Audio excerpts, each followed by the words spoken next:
All right. I don't know how to turn this off. There we go. Good morning. How are you guys doing? Sorry.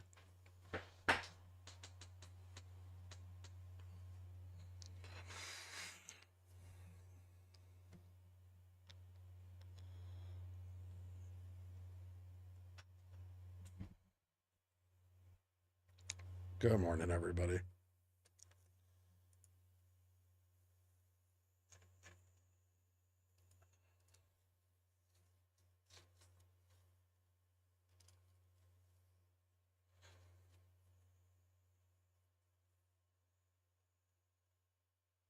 I don't know how to turn this off. It made my day. Excellent.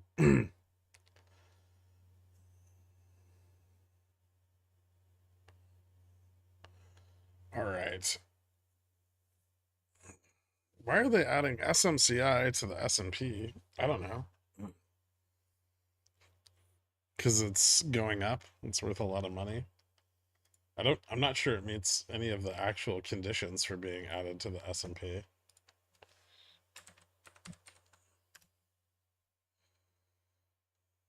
No. Actually, it does, right? It only has to be, it's like 7 out of the last 8 or something like that.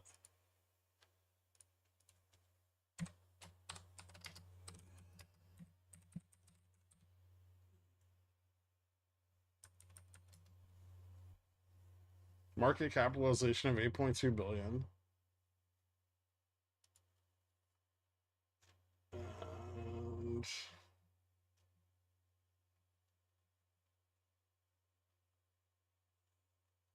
And oh no, it has to have a market cap of 14.5 billion now. Public float available at least 0.1. Positive as reported earnings over the most recent quarter, as well as over the most recent 4 quarters summed together. Okay. So yeah, it qualifies. I also think the S&P has had like 490 something companies, so that's probably another reason why it's being added. I think it's at like 493 or something like that, so they need some additions anyway. Moon 6,000? Not this week.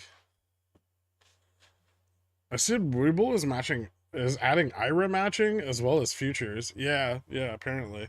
I didn't see the IRA matching, but I did see that they're adding futures, which is fucking dope.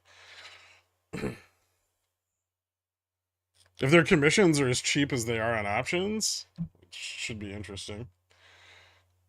Execution and stuff, on the other hand, is a big question. Futures is a bit different, and depending on who they're like linking up with as their exchange provider and stuff, it could be either really good or really shitty.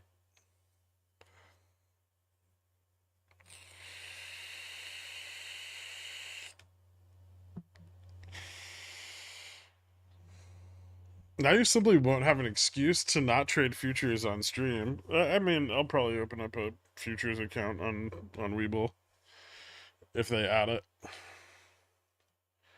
Supposedly, you get like, when you sign up, you're gonna get like 3 months of commission-free futures and 3 months of. I mean, the 3 months of commission-free futures alone is worth testing it, right?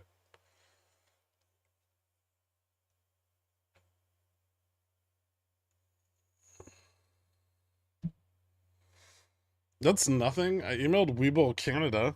Well, you're their only user. Adding option selling and desktop apps shortly. Take that, Americans.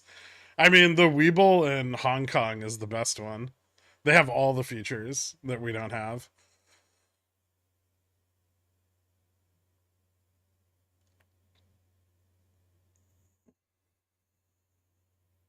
Is Weeble IPOing soon? I have no idea.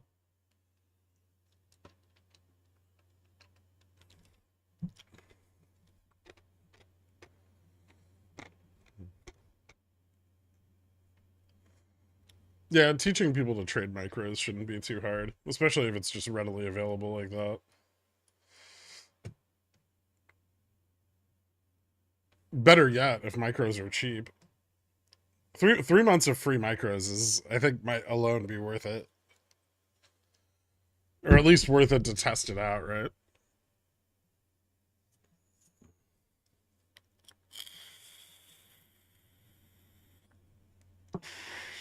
Reddit doesn't make money, but I have a feeling that all of their user generated content is going to be seen as valuable in training language models. And I think that's what they're going to lean into.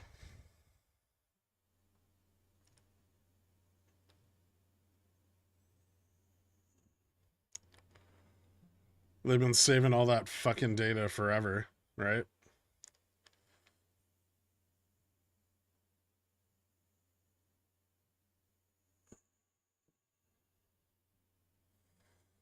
I love micros, even though it's only half the return of SPX, it's also half the risk. It's it's significantly less than half the return of an SPX contract, but we won't get into that. It's definitely a lot less risky. It's better for trading certain market conditions too, especially ones that don't favor like options, which happens frequently. So it's good to have it as a backup. You can also trade shares on SPY for a similar effect. Can you elaborate on adding to your winners? At what point is it just unnecessarily averaging up when I should be taking profits? Ah, well, in any trade, you should probably have a point at which the trade breaks in the direction you want it, right? Let me see if I can get you a good example here. Hmm, let's go to the S&P on the 5 minute. Friday wasn't the best day to trade, but it was okay. So before noon, we have a few tests here at the long-term trend, right? This is a big resistance. Um, and we're looking for a break to the upside, right? We already had a lot of pretty bullish momentum for the day, so you're kind of looking at that, right? And so it does break, and then it kind of levels off, right? Right around here, I mean, you're kind of faced with the decision of whether to take profits or see if it breaks up further. We knew there was positioning to the upside at that point. So I mean, that's probably around the point at which you want to decide. So you have confirmation. You've moved away from your stop, but you haven't hit like your PT yet, right? Once you've hit your PT, that's when you want to start really taking profits, right? Or at least on the way to your PT. So at any resistance you might find in between here and there. So you might add here and then take profit here and then take profit here, right? And this is a lot of this has to do with how you plan your trades, how you structure them. If you're scalping, you don't really need to worry about that so much. You're generally gonna just try to target your leverage right off the bat, right? So like on a scalp, and this is kind of where that differentiates. But if you're scalping, so you're scalping something like this, you get a bounce, enter, right? You're probably gonna enter, the max number of contracts you want to buy at this point. You're gonna set your stop, and then if it moves up, you're just gonna close out on the first red wick, right? And so you don't really have to worry about that so much with a scalp. But if you're trying to trade like specific levels, then yeah, I mean, you want to find like a midpoint between them. If you're targeting this breakout for a test of 140, then at some point in the middle, there's going to be opportunity to add, and there's going to be opportunity to take profit. And you guys should really be doing this, because it's not going to be second nature to you yet. You should be thinking about the structure of your trade before you enter it, right? Think about where you're going to enter, where you're going to set your stop, what your target's going to be, and at what price you feel that the price action towards your target is confirmed and that you can average up, right?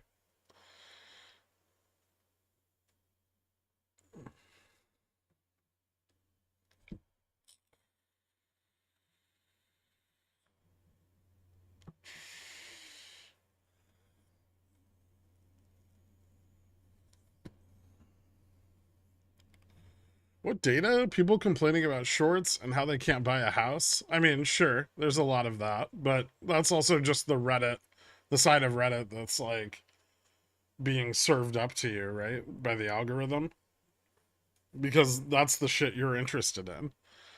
But there's completely different sides of Reddit that have millions and millions of users and tons of user generated, Q&A and data and links to papers and all kinds of shit, right?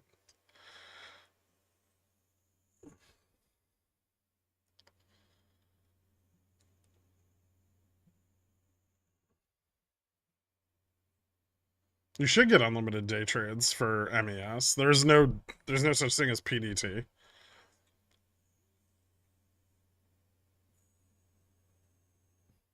What's your theory on Nvidia now? I mean, I'm not sure what you mean by that. I don't have a theory on it. I think it'll just continue to overperform until the cyclical period of chip buying has ended and there's no more infrastructure money flowing in. Whether all of the chips that they've promised are going to be delivered or not, whether all of those sales are going to be fully realized on their books, I mean, we're not going to know for another year because they report a fiscal year ahead of the current year, right?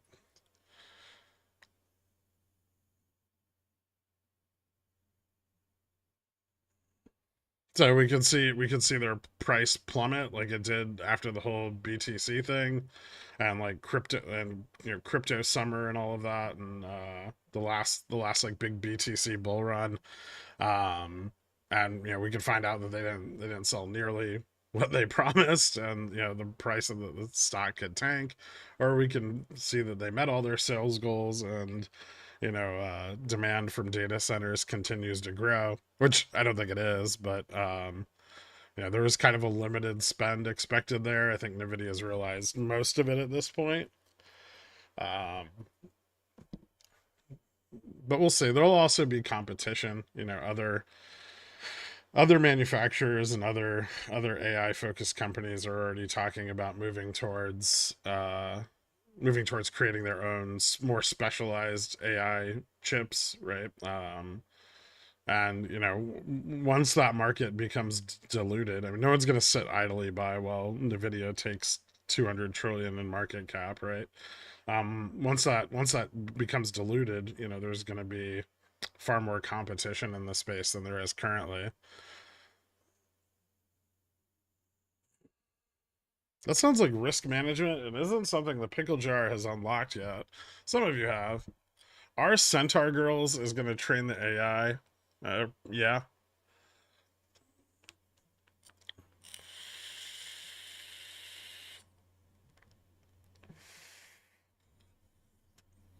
I would say shots fired, but I browse on private mode.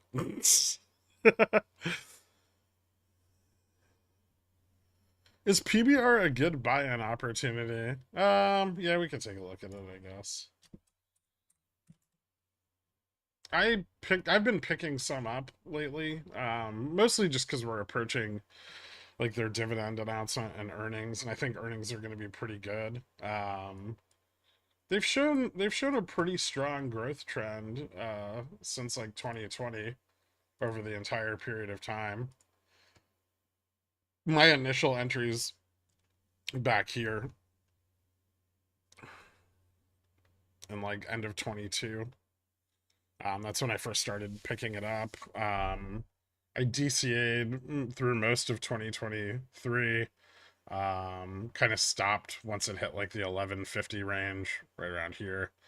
And then I've just been in it since. So This is the first time I've added at a higher price level, and it was mostly just because I had some extra money, and at least as long as they're promising that their dividend is going to persist for the rest of this year, I want to capitalize on that as much as possible.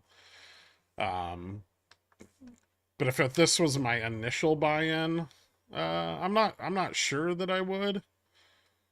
I'd probably feel more comfortable in like the $14 range, like down here, or less. But that hasn't happened. So, and conflict in the Middle East and stuff has kept, and issues in the Red Sea have kept oil prices propped up. Obviously, that's helped out their bottom line and improved speculation. They do have a lot of crude price exposure. Um, so the big risk here is political. I do think it can get back to prices that it had the last time oil was really high, which was like back in '08 and then during the recession. And that's kind of what I'm banking on, is that we're going to see a recession, and we could see prices on this move back up into like the $20 range while still giving out that dividend, right? Or at least for the next year. And then I think the current party that's in office is only in office for like another 2 years before the next election.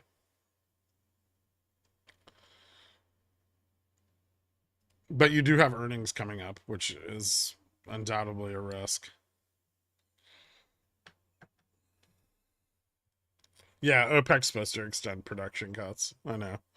But OPEC's extending production cuts, but US is pumping out like 3 times more oil than we were 3 years ago, right? So it's the OPEC production cuts really aren't having a big effect. What I kind of like about PBR is they're kind of the backbone of the Brazilian economy, right? And their dividends that they pay out to the state are excessively large. The Brazilian government owns a huge stake of PBR, and so I think that kind of protects their dividend, since the government relies on it so heavily. And so far that's protected foreign investors dividend as well, which is the thing that they're discussing getting rid of, is paying out those huge dividends to foreign investors, which would obviously suck. And yeah, the price of PBR could tank if that happens. But I think for now, at least until this coming summer, it should be fine.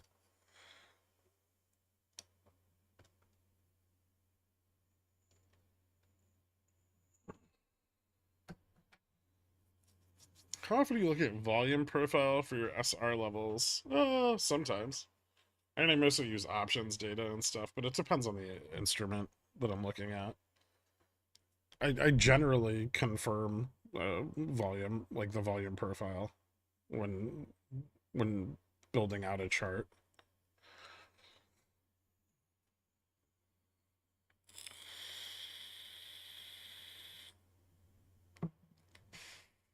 Although the thing I think you're talking about is not something I use. Um, I don't think me and you look at volume the same way. I think you're looking at like this shit, right? On the side, I assume, and then using, the high points as, buy interest, low points is less interest, right? So weaker, stronger. I don't use those. Not generally. There have been a few occasions where I have, but it's pretty rare. All right, let's start with the memes, because we got a bunch of shit to run through. Oops. Yeah, we got a bunch of shit to run through, and then we're gonna have Dork and JFresh on at around 1:30. So I've only got about 40 minutes to cover all the memes and at least what I want to cover in the Mag 7. So GME, It doesn't look like there's any significant covering going on yet. We're getting just past the ETF FTD period. So the price performance over the ETF FTD period likely to fade. But what we do have coming up on GME is earnings. They are not announced yet, as is typical. Ryan Cohen hasn't moved them, so I should say that in advance. He just simply hasn't announced them yet. Generally speaking, they'll be announced either sometime this week or next, and they will occur just before or just after March OPEX. Now, I do expect earnings to beat. I expect them to beat on both revenue and EPS. I do expect that to lock in 4 quarters of profitability or a full year of trailing 12-month profitability. That is likely to drive some price improvement. I don't really see a situation where they miss. I don't think analyst expectations are very high. I think they're only estimating 28 cents a share. I guess they could maybe miss on the EPS, but I don't think they'll miss on the revenue. So that's what I'd be looking for, is a beat there. That could trigger some overnight price improvement. Might start getting shorted down the next day, but that's kind of what I expect. XRT is still not on Reg Sho, so the chances of it running are kind of questionable. But there's definitely plenty of liquidity to short it with. It has not been shorted very hard since the last run up at the prior earnings. And there's a lot of ammo in the tank. So if earnings are bad in any way, if they miss on revenues or they miss on EPS, I would say expect the price of the stock to crater, because they're going to short the living fuck out of it, and they have plenty of liquidity with which to do so.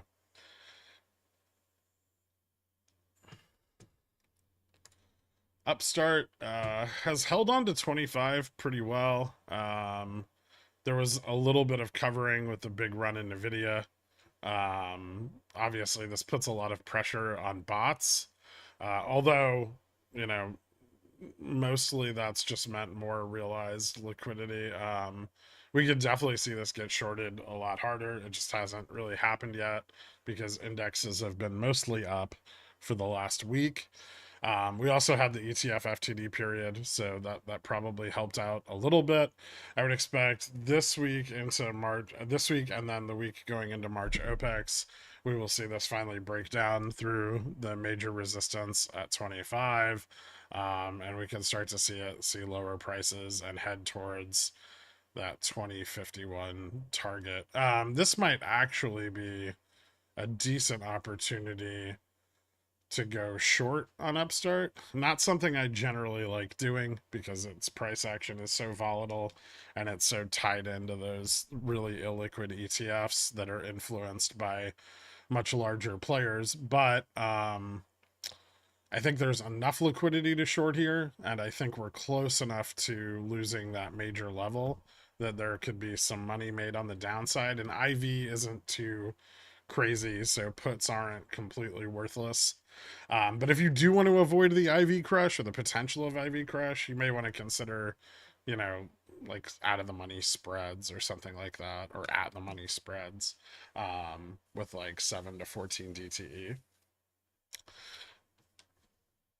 Fubo, Fubo had pretty okay earnings.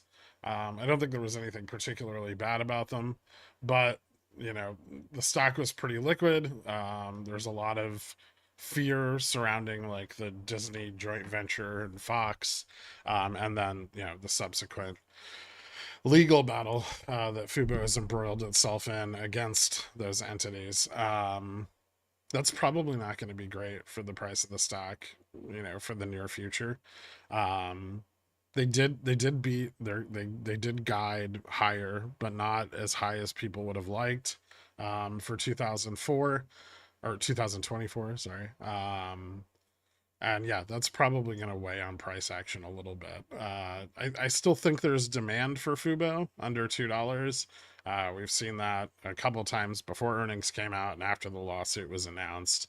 And we've developed some pretty stable support at like the 175 level. That's where I'd look for us to continue to find support, possibly above 2. Remember that some of this price will be influenced by small caps and the R2K. Um, but yeah, this should be the new range of accumulation slash, wheeling for at least the next quarter, as long as IWM doesn't squeeze and or dump, right? So I don't think a lot will change until we start to get more news out of the lawsuit and what's going on with those legal battles. Remember, if Fubo comes out the victor, which I think there's a good chance, the anti-competitive practices that are being employed are, backed by evidence. They're pretty valid. There's plenty of case law that supports a ruling in Fubo's favor. Um, so I think there's a good chance that Fubo could win, and if they do, the price of the stock is going to go up substantially, because they will be unencumbered by those restrictions moving forward.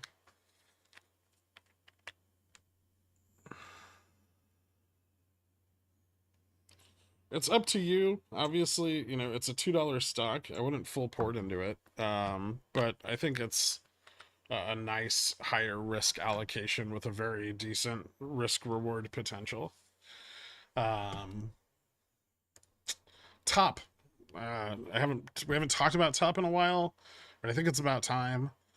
We are moving into March. We should be getting news of their earnings, their turnaround plan, um, some more information on kind of their debt and their capital. So we'll know about their finances for the first time in a few quarters. That's going to be make or break for this. Obviously, the short positions on it are huge. There's some long gambles on it as well. No one really knows what they're going to do. No one knows what they're going to say. They don't know if they're going to try to turn the business around. There's a lot of different outcomes. They could simply file bankruptcy and the stock, goes to nothing. But they've indicated a desire to survive. They do have some cash. They're not completely broke. And they actually do have some, decent revenues still, despite the fact that nobody I actually know uses Tupperware. Um, if they do try to turn the company around, some of their shorts may choose to bail. If they do, it could run very hard. So I think, since we don't know the date that any of the audit or paperwork is going to be released, that you would probably want a little bit of theta. But I think you're probably safe getting it at a discount pretty far out of the money, because if it runs, it'll run hard, right? And if it doesn't, then you don't deploy as much capital getting exposure to something that didn't happen, right? So that's kind of what I'm going to be looking at. Yeah, basically kind of a Revlon situation, but not. Revlon had already declared bankruptcy, but then they got funding, and that scared the shorts off, because Revlon was actually a successful business, despite the terrible management. I don't think Tupperware is necessarily in that same situation. They also haven't filed bankruptcy yet. But yeah, I mean, it's kind of a coin flip. But if the coin were to flip in your favor, that could be really advantageous. Beyond, a lot to talk about on this. Okay, so we got some pretty hard shorting after earnings. I think earnings took bears completely by surprise. They were definitely not ready to cover anything yet. We were still a couple days out from any forced covering. And that forced the market maker to hedge up, and when the market maker hedged up their risk, they inevitably buried all of the short volatility sellers sold calls, and there was a lot of them. Short vol is still struggling to get those calls back out of the money. There's still a significant number of them between $7.50 and $10, or well, $7.50 and $9.50. They've got the $10 out, but that are still underwater. And worse yet, they're going into a period of Reg Sho covering that is forced, and that started on Friday. Now, Friday didn't have a lot of fails, right? And we probably won't see a large number of fails until this run is reflected in the latter part of the Reg Sho cycle. So, Monday morning, we got a little spike of about 1 million volume, which was about exactly what had to be covered as far as failures go. And then we saw this stock get the absolute shit shorted out of it. They got it back below delta neutral, and they managed to stabilize those prices in the lower range until the end of the day, despite IWM pressuring up. Their goal ultimately should be to continue to try to drive price down until they can get the rest of the sold calls out from underwater. The problem is they need to do this while forced covering. So every morning, at some point, they're going to be stuck in that situation where they've got, whether it be 300,000 volume or 500,000 volume or 2 million volume, so on and so forth, that they're going to have to cover before they can really affect any shorting, right? That could make it exceedingly difficult to get the price down, and once they do get the price down, over time, that causes a positive improvement on price realization into the future, right? So if you look at Reg Sho periods previously on this over time, and I think I can show you guys kind of a chart that we cobbled together.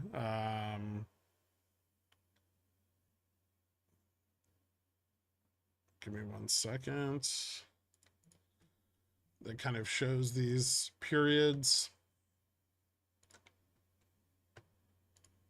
Try to pull this up here for you guys.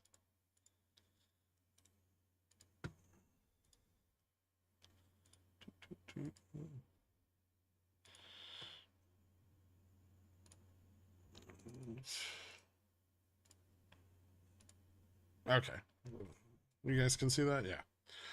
All right. So if you take a look, on the previous Reg Sho period, this is kind of, you see them trying to walk price down going into the covering. Covering the first day of forced covering caused the price to gap up. Oh, this is going to be really weird. Hold on. Let me see if I can.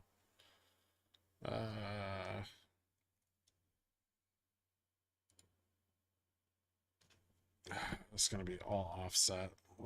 Okay, so that's up there. Okay, so down here, and this image is on my Twitter if you guys want to just look at it over there. But right here you can see after the first day of forced covering, it gapped up a little bit. They were able to walk price down again for roughly 3, 4, 5, 6, 7, 8, 9.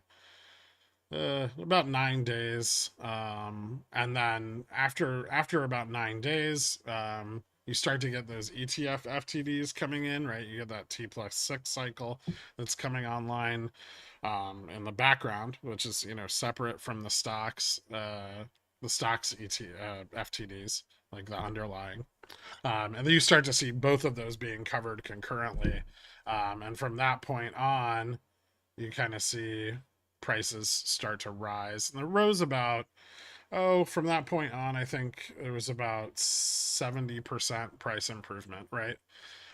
In this cycle, we've gotten our big gap up from earnings. We've started to fill that gap to the downside. I think they'll continue to walk price down each day after they force cover, until they can get those short calls back out from underwater. Right. But then at that point, they're going to need to generate liquidity to satisfy the FTDs. And this is why these stocks run like this. This happened with Upstart, it happened with Bobby, it happened with GME. I think we can say at this point that, it happened already with Upstart, right? Anybody who was in Upstart at the beginning of Reg Sho has already taken a lot of profit on this play, right? The reason this happens is short vol in an attempt to find liquidity to cover their failures, either needs to pillage the market maker for liquidity or ETFs, right? ETFs aren't, they're not unlimited. They're limited to a certain amount of volume per day that you can get there. And when you turn to the market maker for liquidity, you put yourself in the position where you're slowly pushing the hedge long, right? So if you have the hedge delta negative, right, you can get a bunch of liquidity without really affecting the price too much. But if you start to push the market maker long delta, the market maker starts working against your shorting. And so when you go to create liquidity, you push the longer and longer and longer and longer. And when that breaks, you get a huge run. And that's what, that's what we saw on BBBY. We've seen that on GME every quarter to every 2 quarters for the last 3 years. We see it on Upstart pretty frequently, right? This is all just a mechanic of volatility shorting. So definitely continue to keep your eye on this. I think my statement from before stands that anything in this price range as they seek to get prices back below their sold calls, with like 30 to 45 DTE on the long side is pretty advantageous. That gives you plenty of time to realize the full scope of price action. It also should eliminate some of the nearer term volatility crush by buying a little further out. So that's about it. What app or graph is showing the tips touching? With this? This is TradingView.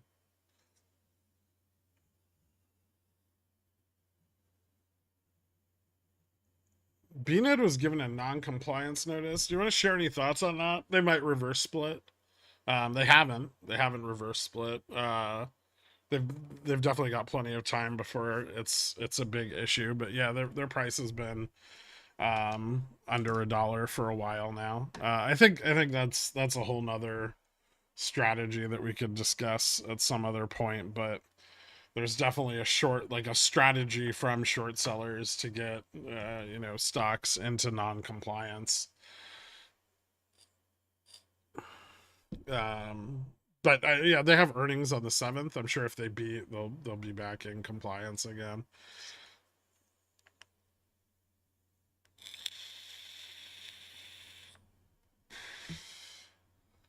Do you still have a price target for Beyond around 1550? I mean, the price target's going to fluctuate. Don't buy 1550 calls.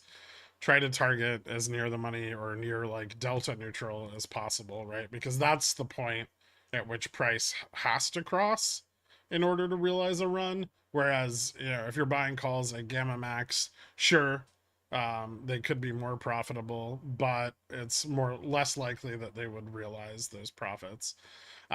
So you're taking a ton more risk buying really far out of the money. You also can't, sell theta against them. Should 1 week not turn out to have a lot of price improvement, because the theta you would sell against them would be worthless. If you want to pick up a few lottery tickets, I don't see any problem with that, but I wouldn't want the majority of my position anywhere near those upper price targets. You definitely want it in the more median range. And right now, I think Gamma Max is around 1428 and climbing. I would say that the Gamma Max isn't really even a target right now, not in the short term at least. But delta neutral, gamma neutral, those are actually viable targets.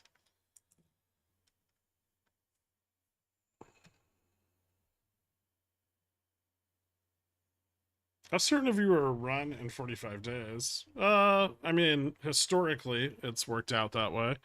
Never completely certain. Obviously, there hasn't been a good earnings on Beyond, maybe ever. So that's something to factor in. And, you know, a lot of liquidity was grabbed on earnings, but it was also used up almost immediately, right? We had this big influx of liquidity and then immediately used up on the short side. It's still on Reg Sho. So I think as long as it stays on Reg Sho, then I'm interested in staying long on it. If it falls off Reg Sho, I'll close my positions.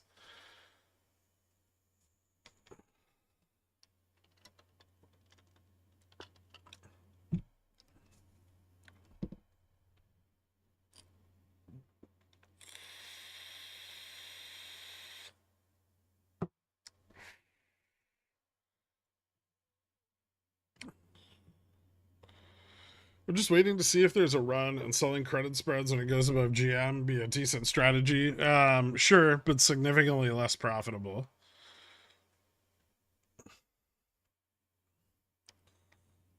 So that's up to you.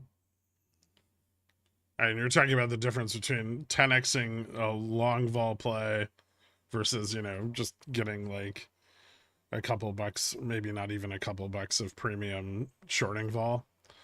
You're also I mean, should it run, you're talking about shorting vol into short vol capitulation, right? Which is not great. um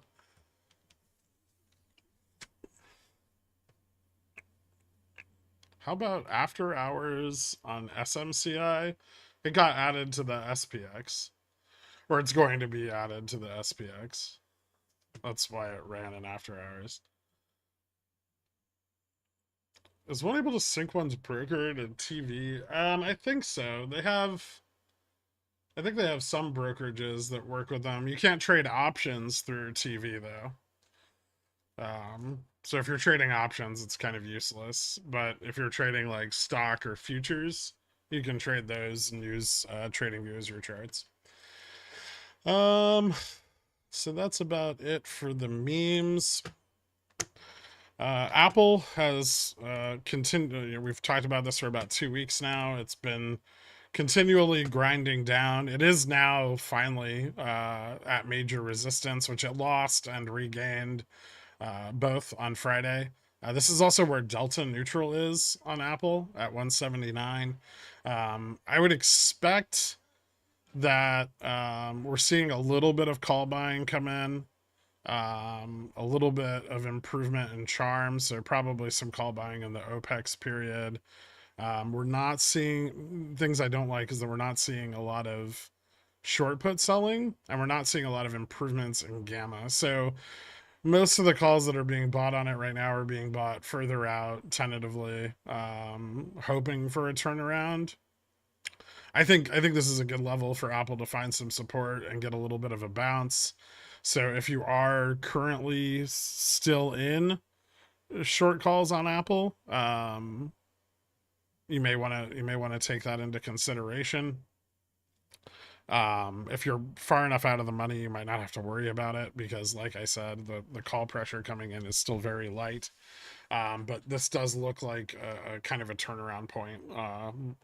And so this might see some price improvement going into next week, into the OPEX period, and then we'll kind of see what happens. Uh, but I would say flat to up over the coming week on Apple. Uh, Next up, Amazon, or I guess we could do AMD. AMD's kind of out of proportion. Yeah, it should probably be first. That's alphabetical. Okay.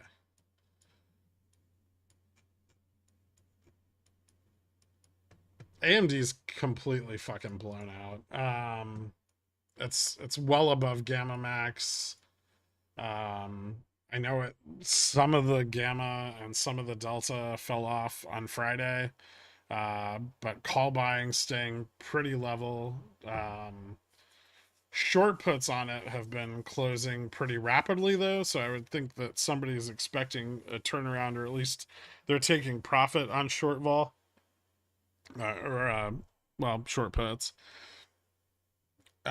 This is probably going to turn back around. I don't know if it's going to turn back around significantly before next earnings, but I would say that there's not a ton of upside left on it.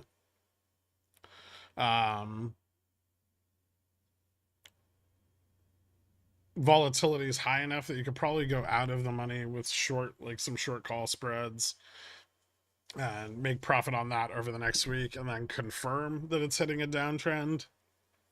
I don't think their next earnings are going to come anywhere close to hitting analyst estimates. A lot of this run was fueled off of like an analyst report that's expecting their revenues to massively go up, but AMD themselves has guided down. I don't think they're lying about their guidance.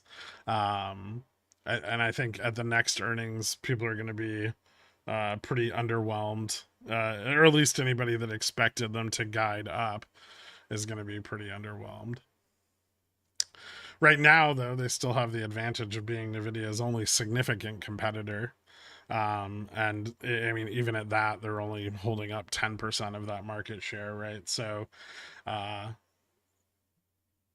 careful with it. But yeah, I think there might be a short call opportunity in here, or short like call spreads. Amazon.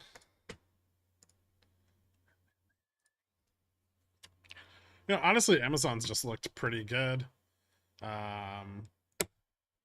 Call interest is steady, gamma's steady. All the neutrals are kind of just climbing up. This just seems bullish. I've said for some time that I think Amazon's just kind of undervalued, especially for the revenues they pump out. And AI infrastructures and all of that is just like all of the AI boom is just going to lead to more startups using more cloud services more frequently, and AWS is definitely going to be a big winner on that front, right? And I think we're going to see their cloud revenues improve, because they're not selling the shovels like Nvidia, right? But they're kind of auctioning the lots for people to play in, and so I think that'll be an advantage for them. I don't think their retail sales have declined that much, and probably won't just yet, as long as the labor market continuously stays strong. So long-term outlook on this isn't really that bearish.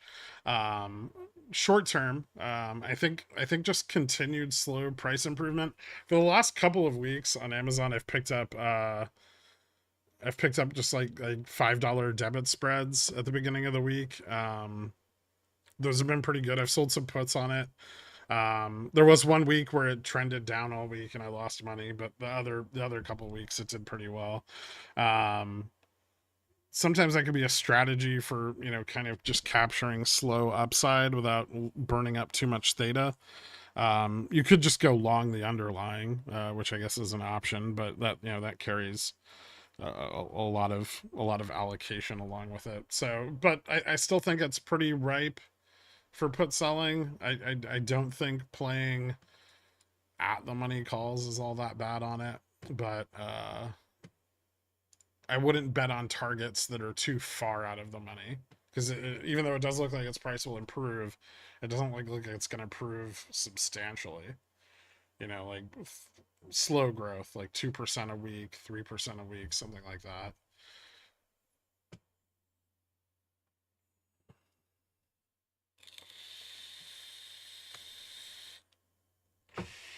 So Google, this is a descending inverse head and shoulders. It did start to pick up some support in the middle of the week. It lost almost all of that support by the end of the week.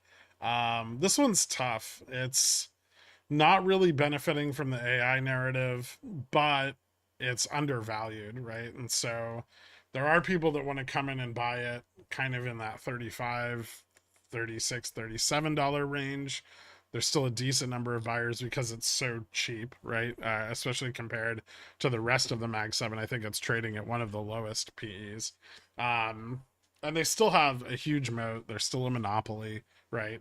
None of that has really changed. But they're also just the worst at AI. And so, you know, at higher levels, you're running into a lot of people that just want out and they want to take that money and allocate it into things that are seeing the benefit of the bubble, right? Um, and this is kind of putting Google in a bit of a mixed position. I would say that there's probably an opportunity to sell condors on it somewhere between like maybe like 32 on the downside, 42 on the upside, week over week, or you know, if you're more adventurous, short straddles or short strangles, and just enjoy the chop. But I think the chop is gonna continue. It doesn't look like it's going anywhere anytime soon, at least not unless indexes take a big turn. Meta is the next one.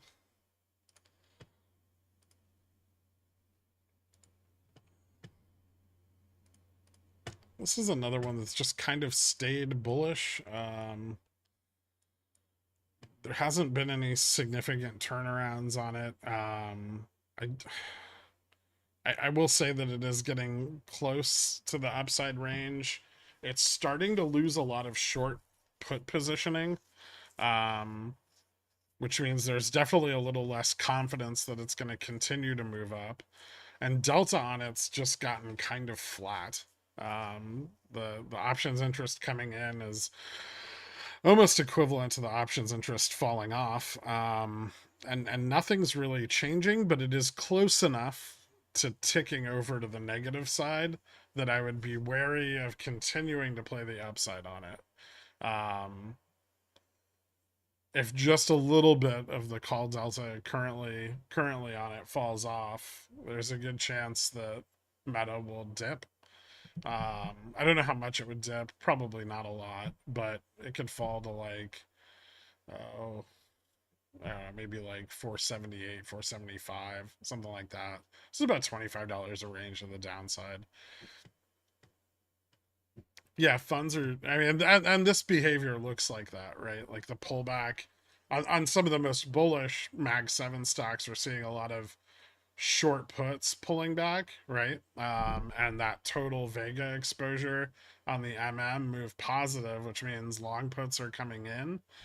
So yeah, we are starting to see evidence of a turnaround there, but I don't think it's very cemented yet. And I think funds are still largely selling tech. That was a couple of weeks ago, that report, but I don't think anything's really changed on that front.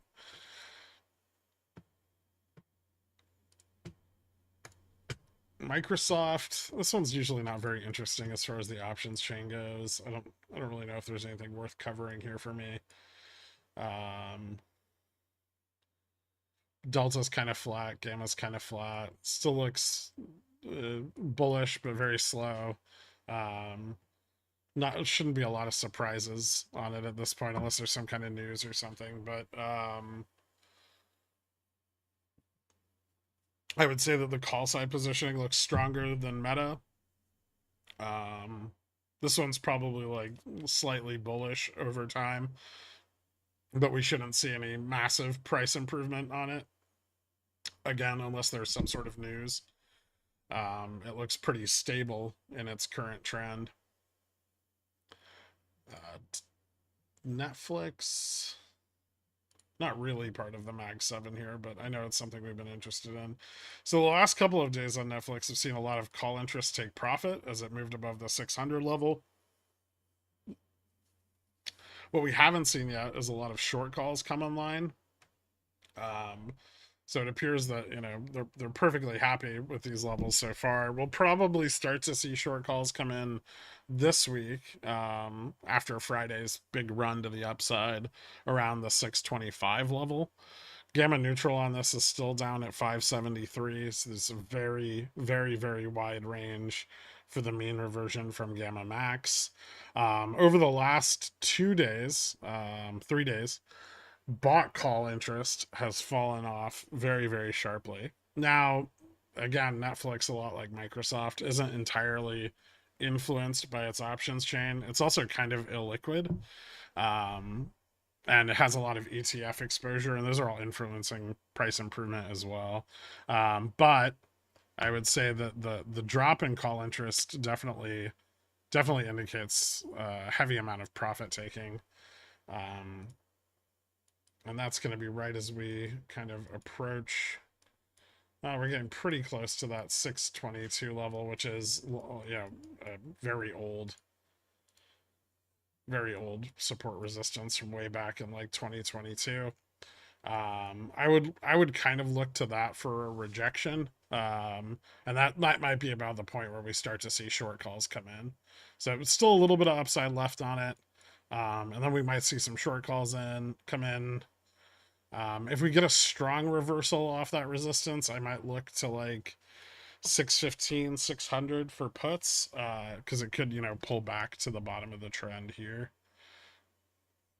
It could pull back further technically. I guess this is delta neutral, or gamma neutral, this is around there now. So if it lost gamma neutral on a drop, then it could move down pretty significantly. But I would wait until there's some kind of actual rejection before taking any position like that. If I do see one this week, I'll let you guys know.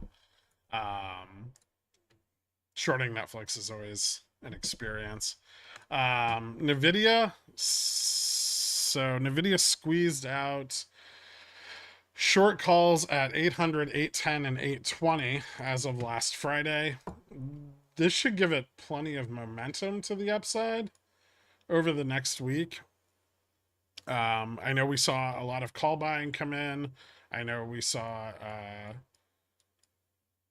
a pretty significant bump in dealer delta. I would say that Netflix could probably move up to 840, 850 this week.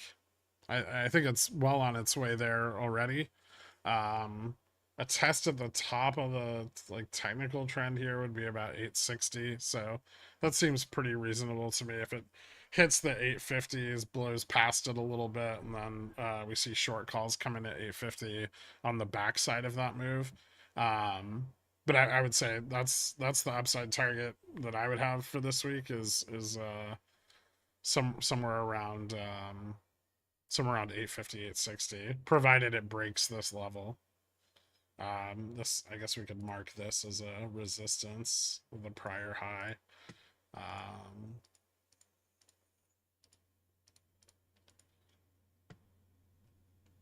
Then Tesla. So Tesla's been kind of annoying. It's been trapped between the bullish and bearish positioning for a couple weeks now.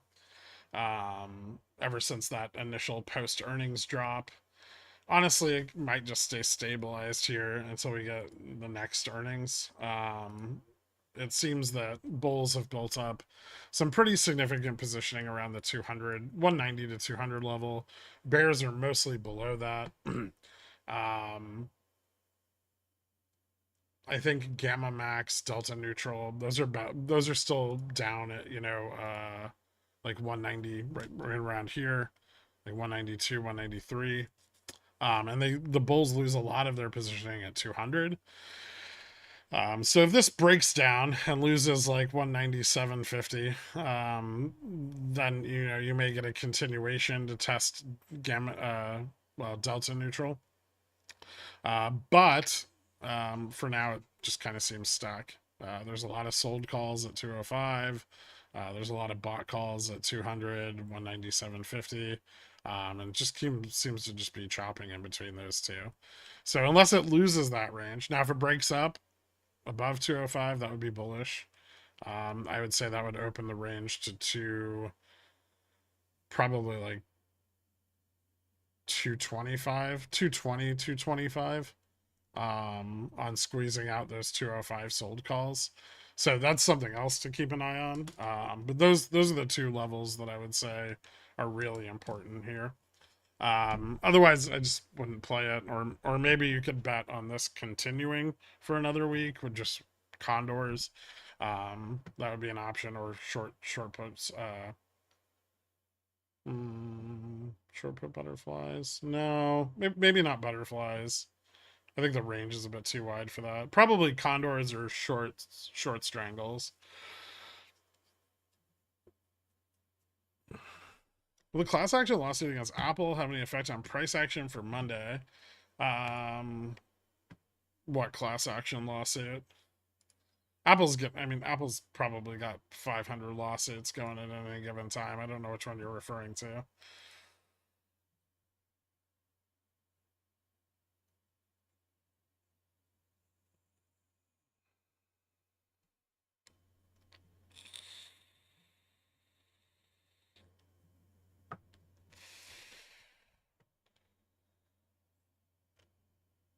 Still interested in Bayer at all? Yeah.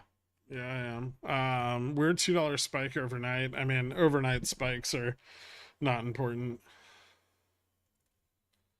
Didn't you post a chart that funds were selling tech on the rally? Funds were selling tech on the rally, yeah. But that was about 2 weeks ago. They still are. There's still definitely outflows and profit taking on a large portion of the Mag 7.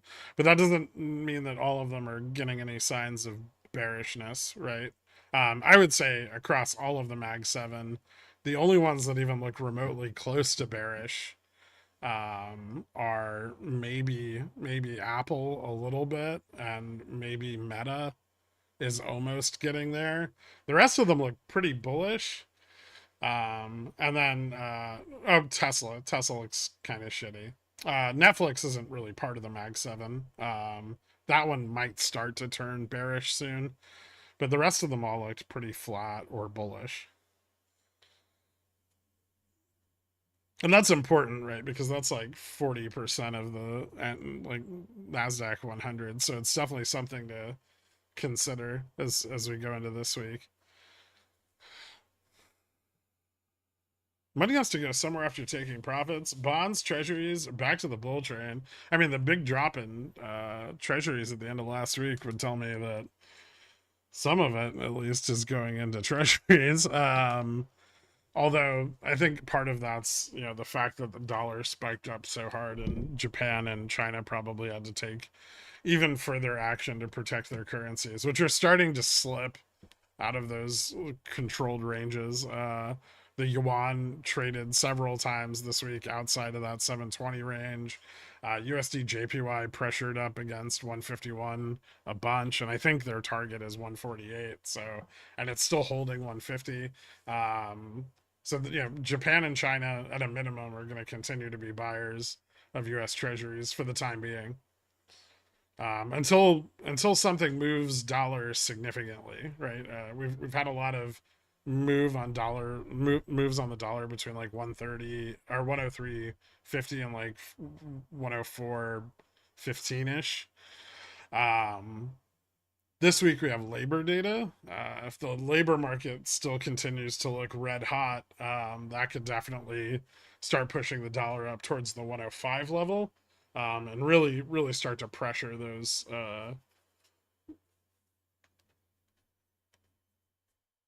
FX control attempts, right?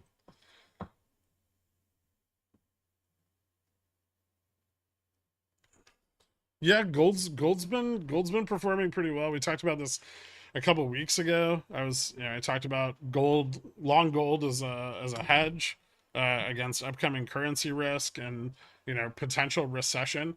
Um, it's been slowly increasing. I think a lot of people on inflation fears and a lot of funds are taking advantage of like retail flight to Bitcoin as an inflation hedge.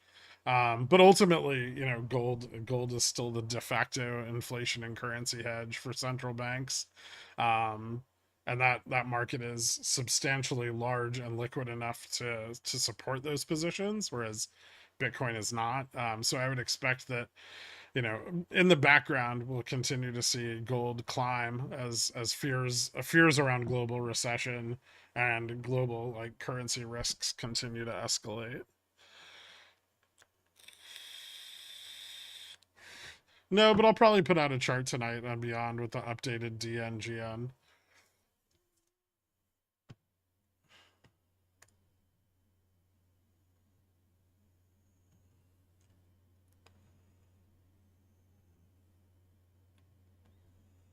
Wish MSTR options were more liquid. Straddling that thing could be fun. There's Bitcoin futures.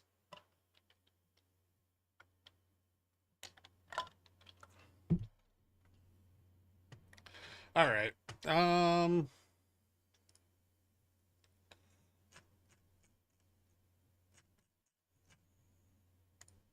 Let me see what the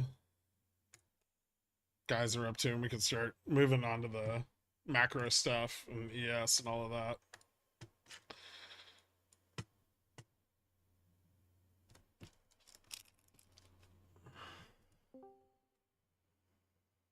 Yeah, no, I'm getting so tired of it. Like, Oh my gosh. What's up, guys? We're just putting things in our butts. Yeah. The usual. Yeah.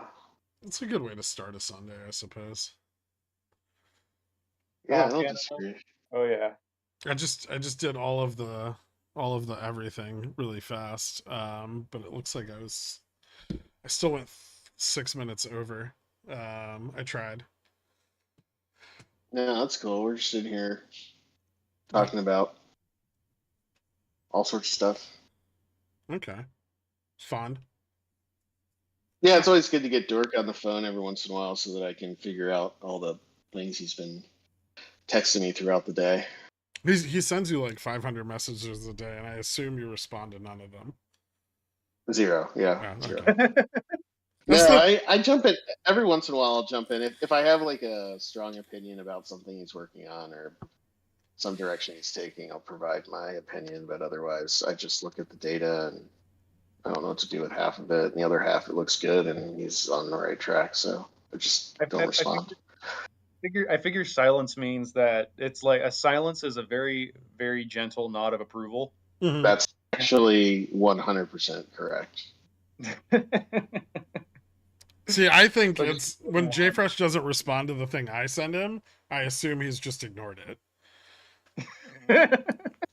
You usually send me something after I go to bed, and I don't see it till the next day, and then I'll try to respond if I need to. And then if it's just something that if it's something that's just timely at the time, by the time I see it the next day, it's like, what am I supposed to say? It was.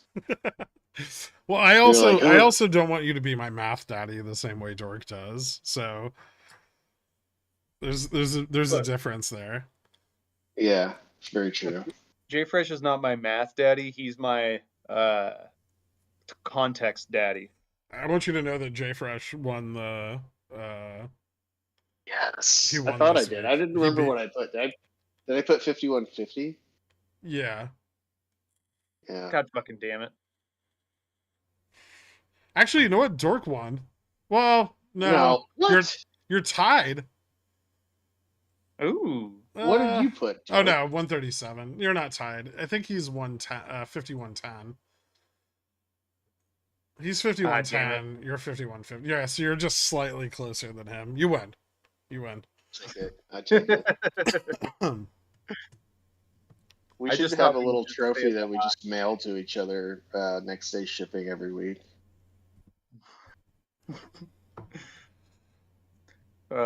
Just like a license plate cover that says Stonk Daddy.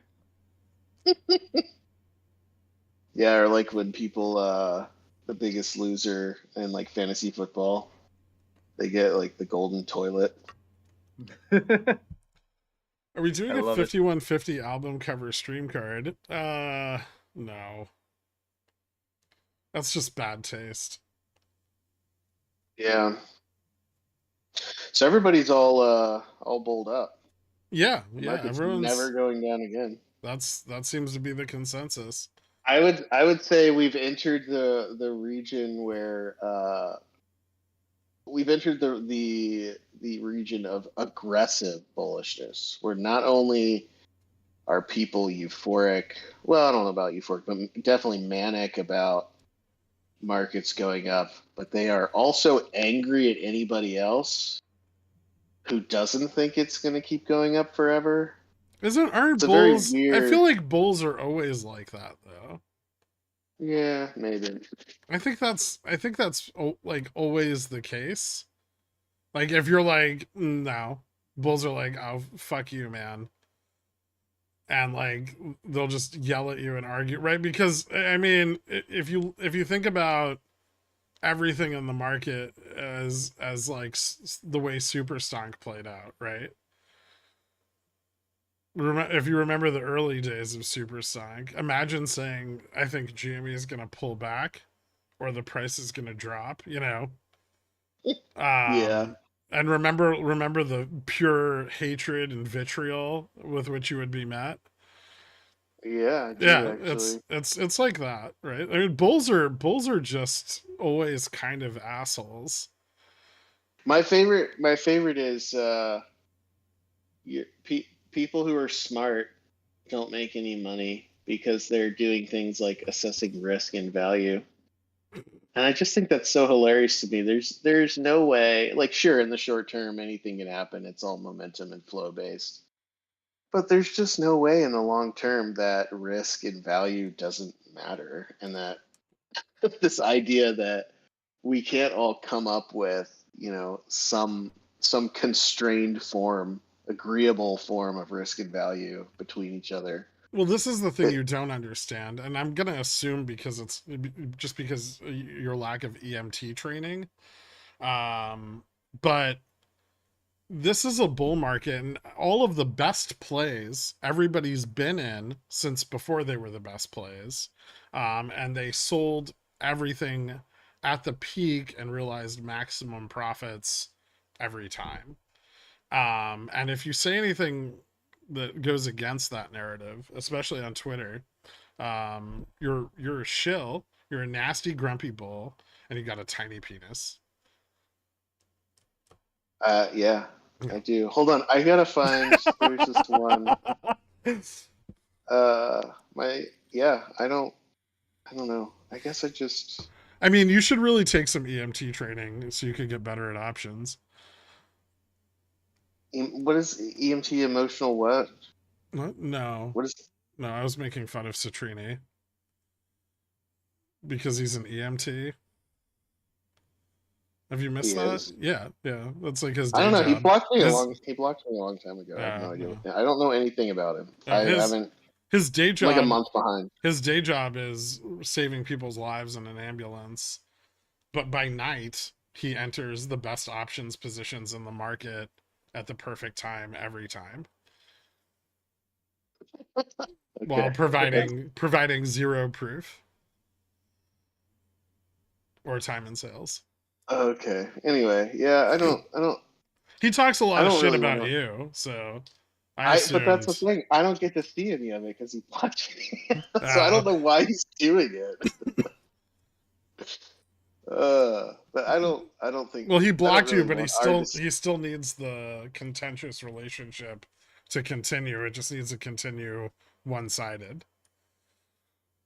Okay. I mean, if he's like getting stuff out of it, that's great. I really don't care.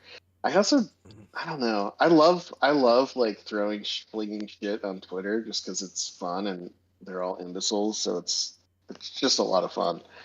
Um, but I don't know that I want to make our discussions about that because just go to Twitter and see what we fling there. That's true. But yeah, okay. I'm It would trying to have it would find. have been better if you'd understood the references. I will say that much. Yeah, it But would since have. it just No, went, it yeah, was since it it was just, yeah, funny. it didn't land. It's fine. It's fine. Hold on, I've got to find this. It was where is it? It's just some dude that just started like posting ridiculous things on one of my posts about how they're gonna like. Are you saying bad things about AI again? Yeah. Mm. Don't forget that a lot of these people have their entire net worth and life savings in Nvidia at like 800. They are Mm, yeah, it's like they're scared, you just don't be too mean to them because they're just afraid. They're afraid that you're right. And if you're right, then they're very, very wrong, right? Like you have no exposure. You can say whatever you want. And that's the beauty of being super bearish all the time. Is oh yeah. you can just talk shit on everything and you have no exposure to it. So you don't care. But when you're a bull, you're fully exposed to that thing. All of the psychology that comes with having all of your money at risk it comes to play, right? And that's why I think that's a large part of why bulls act the way they do, and they're so nasty and aggressive without actually having a real thesis. Yeah, I would say probably. I mean, because if you had a good entry, you could just scale out. Yeah, Like, yeah. I mean, people who are in, But people but who are but buying at we watch 4,100, if they aren't scaling out now, like, holy shit. but we watch the options chain all day, right? Like we know where all the bulls buy in, and we also know that their entries aren't so fucking great. Like they talk a lot of shit, but the vast majority of them really aren't getting in at a good time. Most of them Yeah. are buying the top. Like Anyway, on any I given can't run, the find this majority dude. of bulls come in on the top. I can't find where this dude was posting, but he like responded to something I wrote and said like, "You're the perfect inverse indicator. I'm gonna sell I'm gonna go long Nvidia today or something." And then at one point, I think it was on Friday. At one point, Nvidia hit like 810, and then he responded, "Just sold my calls, ha ha ha." I And I went long. responded, I "Why went would?" long Nvidia at market open on Friday too. It looked I bullish was as like, fuck. and then I looked at the chart and it was going straight up, and I was just like, "Why did you sell if it's just going straight up?"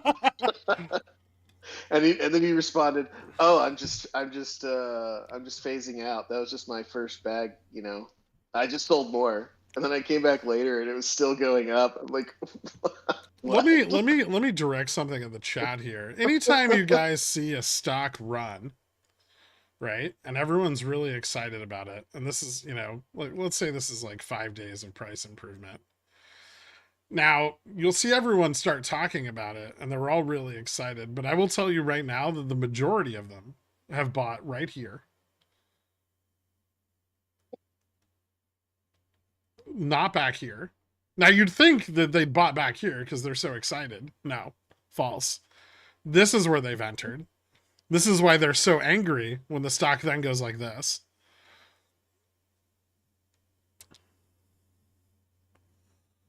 No, whenever you see these posts, you should ask them, can you show me your transaction history that proves that you bought at the bottom of the run? You can fake Yeah, those too. at least It's make just them do extra Photoshop though, right? Like make them yeah, yeah. Photoshop the time and sales. I guess I just don't really care because at the end of the day, most of it is all just people posting predictions based on very little actual information or supported by a pretty terrible thesis. And then, if they're right, they just keep it all and they just keep retweeting it and providing, putting a lot of attention on the calls that were right. But they didn't provide anybody anything other than just a guess at a coin flip, right? And so I don't know. I don't care.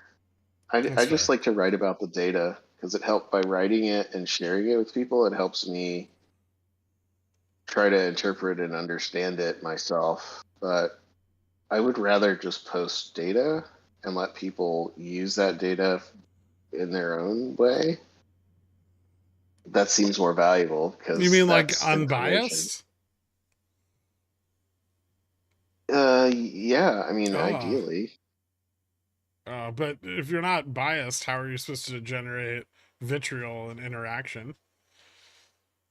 I don't know. I create a lot of that just by posting data. Oh, like I posted that Dell's revenues dropped 14% and the stock pumped. And I said something like, only Nvidia is allowed to make money in the AI revolution. Literally nobody else can. And that made a lot of people upset. And I just posted a snapshot of the year-over-year return table from Dell's news release. See, that's the problem, is you're coming in with all these facts, and no one Yeah. appreciates that. Well, because the market doesn't base anything off of value. I was told recently if you're looking at the valuation metrics of a company, you're already too late.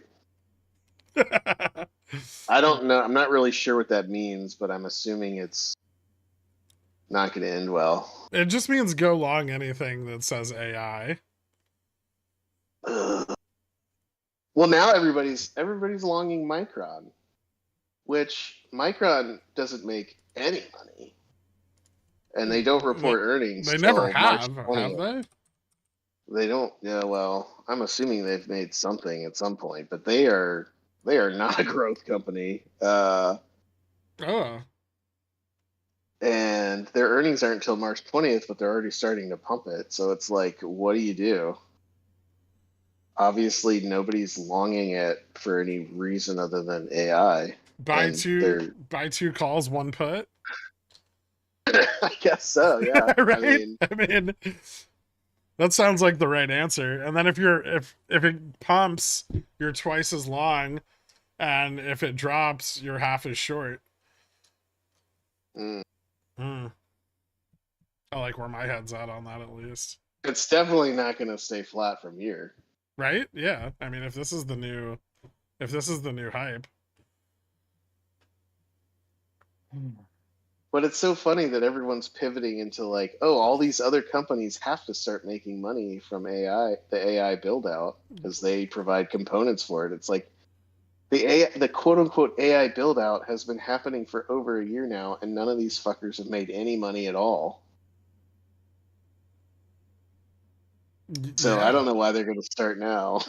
I mean, their financials don't look great. Their revenues are half of what they were 16 months ago. Yeah, and I understand that like there's a cyclical nature to it, right? You have like, half a dozen players who buy most of the crap for all the cloud stuff, and so everything's very highly correlated in time.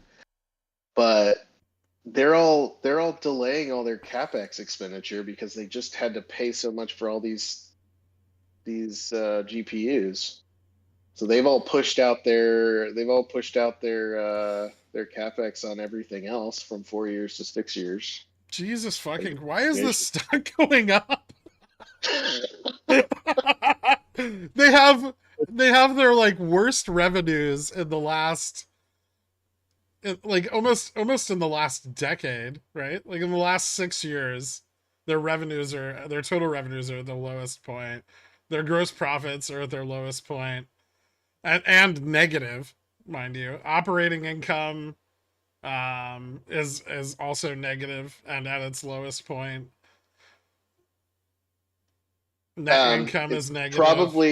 It's probably because on February 26th they released a press release that was titled Micron commences volume production of industry-leading HBM3E solution to accelerate the growth of AI. Now, they've increased their total liabilities by $4 billion.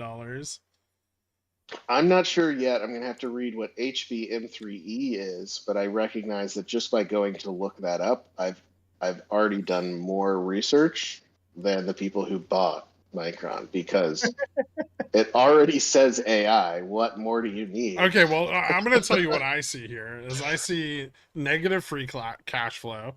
I see EBIT dropping through the floor. I see growth in liabilities, and I see negative margins. And so I'm going to go long. Yeah, AI. Yeah. HB. See, the new AI is HBM3E. Everybody's going to be, it doesn't roll off the tongue like AI does. It doesn't. How do we condense that? What a great company to buy. I mean, just, it's got, like, I can't. Oh, here we go. So it's what the fuck world are we living in right now? High bandwidth memory, and 3E, I guess, is like the number or version. And their 24 gigabyte HBM3E will be part of the next Nvidia H200 Tensor Core GPU. So just like TSMC builds all of Nvidia's chips and doesn't make any money. 1 second. Micron is going to provide a component for Nvidia's chips, and they're going to somehow make money. Does that sound about right, Dork? Well, yeah, because I mean, what's going to happen is it's like the crime that Citadel, with their shares sold not yet bought. It's H200 sold, not yet bought. Okay, yeah, the crime of owning a put. uh, they might not even own it, right? They might have sold it. They don't have to report long short on their. They don't have to even report long short on their options, right? So they could have sold the put. They might not even be short. Who fucking knows, dude? Anyway, yeah. So I mean, how it's going to work is Micron will enter into a contract with TSMC to provide RAM that will then go to TSMC, who will then integrate that into the card at their factories, and then they will deliver that to Nvidia, who will then mark it up 91% or whatever. And then that'll go to 800%. SMCI, who will put it in a box. Yes. Oh, yes. Yeah. Don't forget the box. Wait, hold on. Can we get ahead of the whole deal and just find out who the shipping companies are going to be? Like, who's shipping the box? That's what we need to find next. That's the next companies. That's the next. Shipping companies are all losing money too. That doesn't matter. That's the money doesn't. Oh God.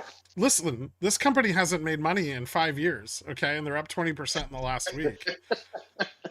Hear me out. If we can figure out if it's like UPS or FedEx, like, and then we can start a narrative on these guys are shipping all of these AI products, right? Then we can get ahead of the sector bounce.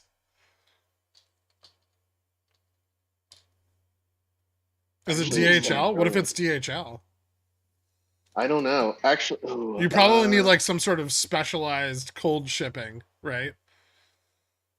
Well, you do. I mean, you do have to. So I actually was looking into how they create and ship their products. Mm-hmm. So I was trying to figure out how many they put in a crate. And if you think about like a pallet, like a cube, where one side is about the size of a pallet, they put one of their like H100 units. So like the whole rack, which has like 8 H100s in it. Mm-hmm. They put one of those on a pallet.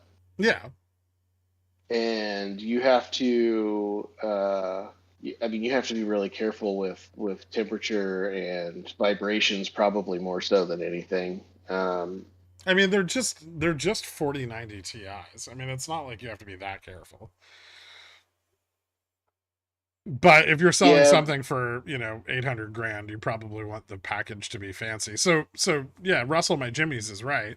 There's companies making stickers, boxes, pallets out there that are trading at PEs that are less than 1,000, and we can get out ahead of all of this. Wait, okay, hold on. Hear me. Wait, is this maybe a 3M play? 3M's oh shit! Play, right? No, they're not. Because who's making the adhesive for the stickers that are going to go on every single laptop that has to now say powered by AI? Yeah, you're correct. Fucking A, J-Fresh. Look at you finding that edge. 3M, do it. Full port tomorrow. Oh, yeah, still cheap. Yeah, still because they're still they're still being mired in lawsuit stuff. This is the worst alpha. No, it's not. This is actually genius. If this is where we're going, this is where I want to be. Who makes the wires and the stickers? Hear me out. What if they ship AI with AI? Oh my god, do we need to go long Nikola again? Dude, it's a secondary derivative alpha, right? Like 3M, it's perfect, dude. Yeah. Ugh. I actually can't find anything wrong with this, right? 3M's a a bargain buy right now because of all the like short-term Doesn't 3M stuff. make the heat sink stickers too? I mean, they're gonna make all sorts of it. They're the adhesives people, so they're gonna make all the little wrappers that are heat synced around the like little things on the board. the other one is who's making the materials that well, it's probably still too early, and everybody's already jumped on this one, SMCI, and their liquid cooling, because everyone's like, oh, SMCI's got good liquid cooling solutions, which they probably buy those off the shelf too from other vendors, because I know like Dell and other folks, they don't make their own, they just buy them. Are they just buying them from like who makes the tubing? There's like only one company, I think, or two companies now that make like yeah, the tubing might, yeah. it's like Corsair. But here's the problem. And who's Here's the making the problem is pumps? It's got to be Corsair. How's Corsair doing? no, nobody's liquid cooling anything right now. Like even SMCI was saying, like all their sales are air cooled because nobody wants liquid in their server room. And they've even developed like pretty complex connections between hoses and like fixtures on the racks, so that they won't even drip if you have to disconnect them, and people still don't use them because they don't want water in their server room because for obvious reasons. Who makes the sand for the silicone? That's actually a problem. High quality sand is hard to get, so that actually wouldn't be terrible. If this is like the coming chip revolution, I don't know who like owns all the remaining high quality sand, but they would be the ones to long. Because you can't just like go to Arizona and start digging. When there's a gold rush, you want to sell the stickers for the price tags on the pickaxe. Perfectly put. The AI is thirsty. I'm trying to think of who makes pumps, like liquid cooling pumps, and I know Corsair makes a lot of them. I mean, don't know if they're making them for like, no, probably not making them for that use case. I mean, just go to like Granger and just type in pump and see what brands come up. I buy pumps all the time, and I never look at I don't even know who makes them, right? I just type in pump, type in the horsepower and the flow rate and the pressure drop, and I just buy the one that works. I had a DD on high-end silica. It's a company called SLCA.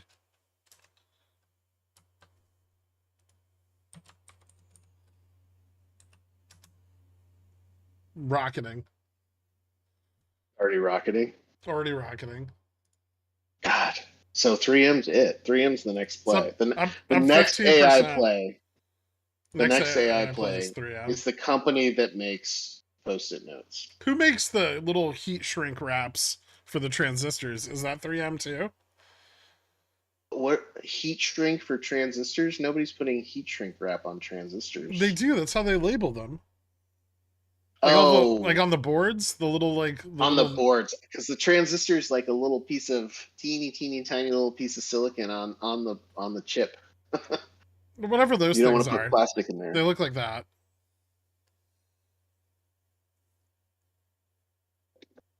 Hold on, let me log into the stream so I can see what you're talking about. Hold on. Capacitors. Oh, who makes the capacitors? Hold on. Molex, maybe? No, they do. Actually, Molex does a lot of electrical connectors, so they might be a good one. I don't know. Maybe is Molex doing the InfiniBand?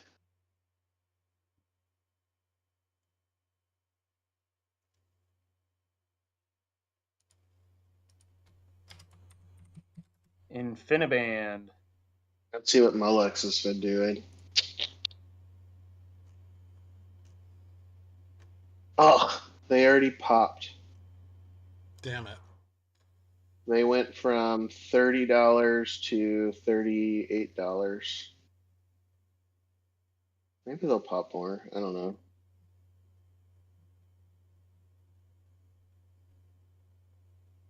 Boo. Wait, what's going on here? I'm in. I like how we're just not even having a show anymore. We're just doing stock lookups. Yeah. Oh, well, I'm working on some fun shit, but Is Molex even a company anymore? I don't know. maybe. Who knows? How many viewers have we lost? What about None. SK? You're not even listening to us. Hold on. What about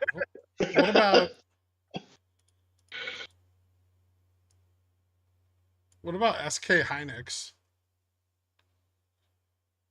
I don't know what that is.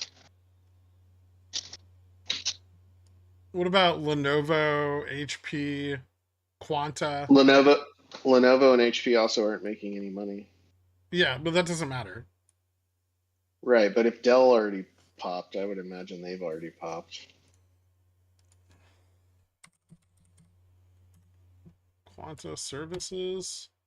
Fuck. Is it just 3M? Is that the only one left in the AI? That popped.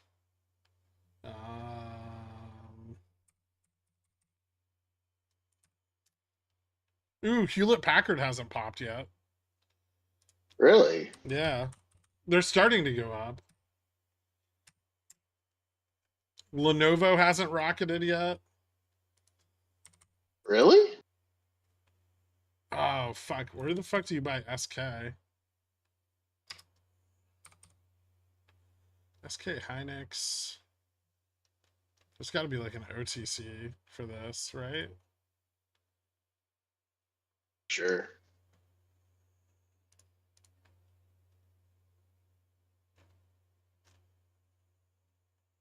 Hold on. This is valuable information.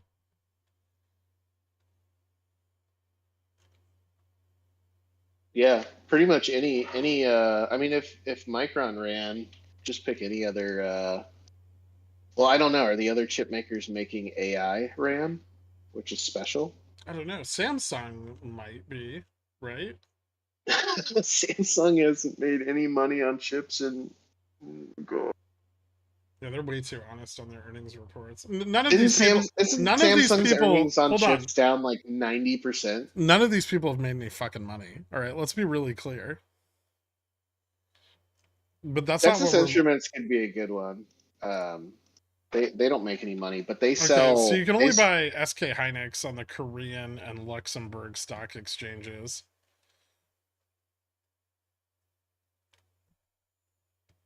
And on Luxembourg, it's depository receipts, but on the Korean stock exchange, it's actual common stock. I wonder if I can get that on Fidelity. Oh man, Texas Instruments. Well, let's see. Go back farther. Texas Instruments What about hasn't really run yet. Motorola? What about Motorola? I don't know. Texas Instruments has been like flat, slightly down since September 2021, and it never went down all that much. And obviously, we could have gotten in better at 143, but it's just sitting at 171 right now. Motorola's rocketed already. Texas Instruments might be a good one because they sell like the sensor. So if people are going to start putting AI and robots, which Tesla and other people are at least buying robots and making videos of them. Texas Instruments actually looks bullish as fuck. Yeah, that could be a good one too.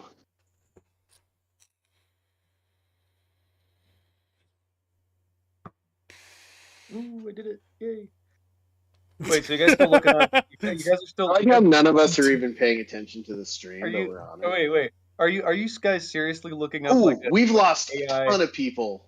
Have we? Yeah, we went from we were just at 233, and now it's 206. Nice. Okay, can we talk about options now, or? That's just YouTube fucking the count up. Oh. Yeah, it'll just go right. 204. Knock? No, that's 5G. That's not gonna. What about Qualcomm? Ooh. They've already rocketed, I'm pretty sure. Oh, okay.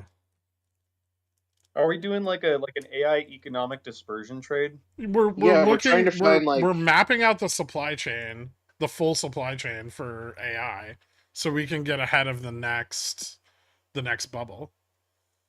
Right now the Okay, well, bubble's on like Dell and SMCI, Quanta. It hasn't hit Lenovo or HP yet, all of which also make racks, right? But then we've got to go another layer deeper. We've got to go who's assembling the boards, who's making the capacitors, who's shipping all this shit around all over the place, right? Because it's sensitive. all well, right, Greg, so I just you win the internet today. The thermal paste is bull mayo.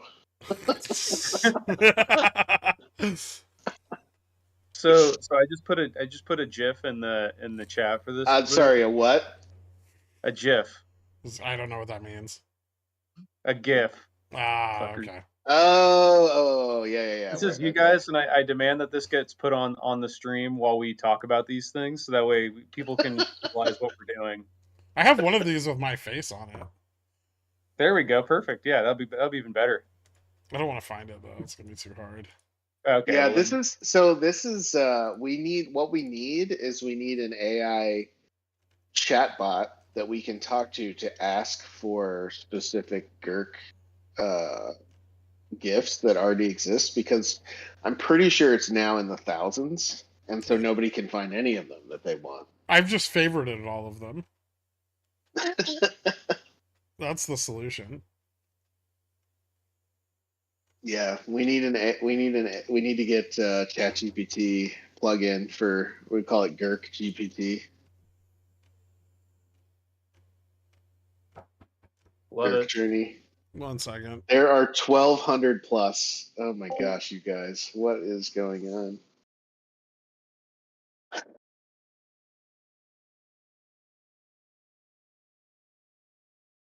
Give me a pickaxe and watch me. I'm not buying anything.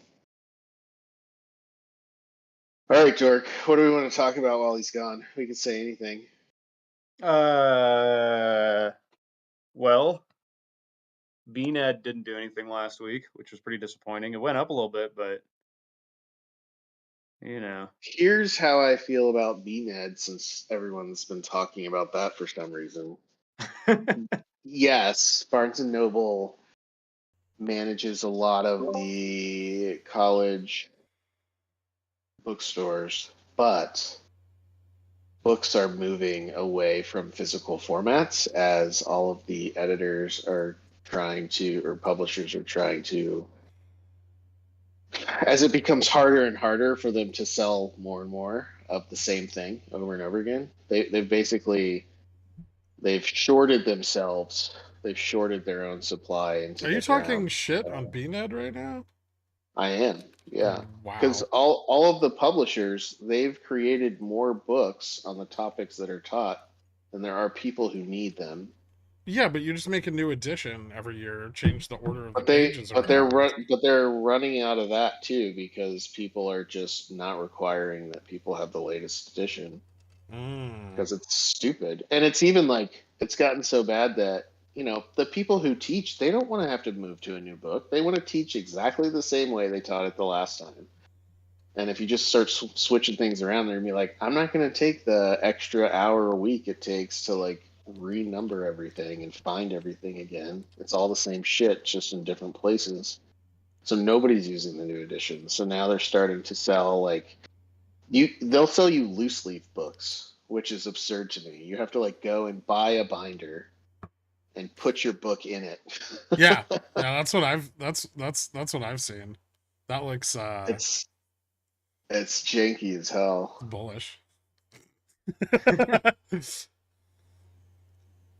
Oh man. Who refurbishes H100s? You can't refurbish. They haven't been made yet. How are you going to refurbish them? You're too far down the production line. You got a couple of years. What's TSMC trading at? Why are they not making any fucking money off this? That's what I was saying. TSMC isn't making any money off of this, but somehow a supplier to TSMC, Mu, is going to. They're even farther down the chain of Nvidia, right? They have no pricing power. Dude, TSMC is not even at all-time highs right now. This is ridiculous. They have all the pricing power. No, somehow they don't. I think What? they must already be like in contracts with Nvidia. I wish I understood how the hell they are not just raping Nvidia's profit margins right now. Because if they don't make them, Nvidia's nobody else can even make them. I would just don't fill their orders, right? Just tell them to fuck off.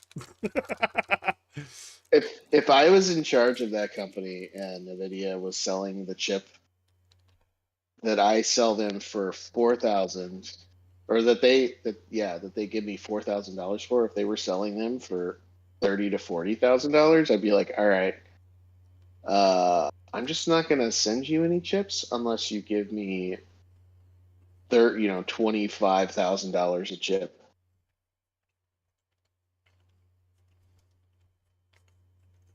right? Like, why wouldn't you?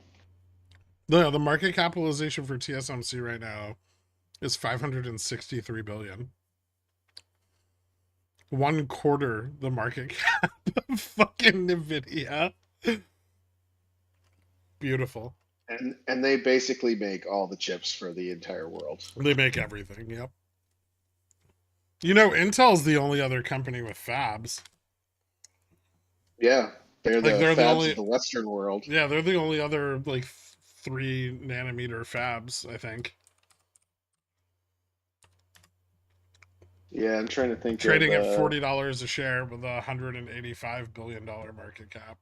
well, because Foxconn's got some stuff here too, right? But they don't make chips, they just do assembly, right? I think so, yeah. For some reason I thought China Foxconn did. China has a couple like 3 nanometer fabs that are supposed to be online over the next couple years, but I don't think anyone thinks that's real. Well, because I mean, there aren't many manufacturers who can make the extreme UV lithography tools that they use to make the Yeah, 3 nanometer stuff. So it's like you have you have to get it all from ASML ASML, right? and AMAT. I think they both have stuff. AMAT might not even have a 3 nanometer UV, so it might just be ASML, and ASML can't sell to China. They can't sell those to China. No. No, China's supposedly trying to build their own. Yeah, I'm not. I wouldn't go along that endeavor. These things are absurdly complex. There's decades of not only knowledge but also just something you can't So just like read in a book and emulate it, which is just I don't think Texas Instruments has any intuition. small fabs. I think everything they have is like 300 nanometer. It's all Yeah, like they're not making transistors. Yeah, they make like they'll make like op amps, and they make like components that go on PCBs. They don't really make like processing chips. They yeah. also make a lot of sensors, which are nice. That they do the DLP, digital laser, whatever projector stuff that's in a lot of movie theaters and things, which those are kind of cool, but those are not super high res.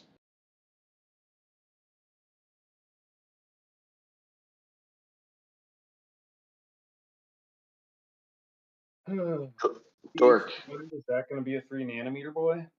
huh? Is the H200 going to be a 3 nanometer boy? A 3 nanometer? I don't know. The current H100 and A100, I think, are 5 nanometer processes, and then like what they call like 5 plus, which is like something closer to 4 nanometers. I think right now only Apple's on the 3 nanometer process, uh, but I would imagine the H200 is probably moving in that direction. Who makes the space lasers? Israel, probably, if I had to guess.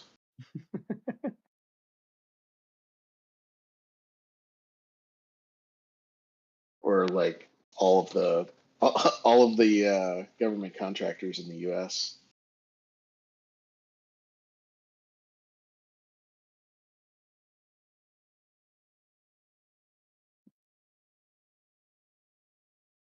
Yeah, they're moving to different.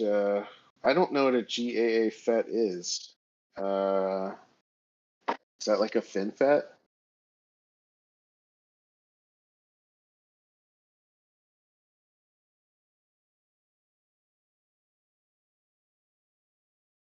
Now I gotta look this up while ignoring the stream.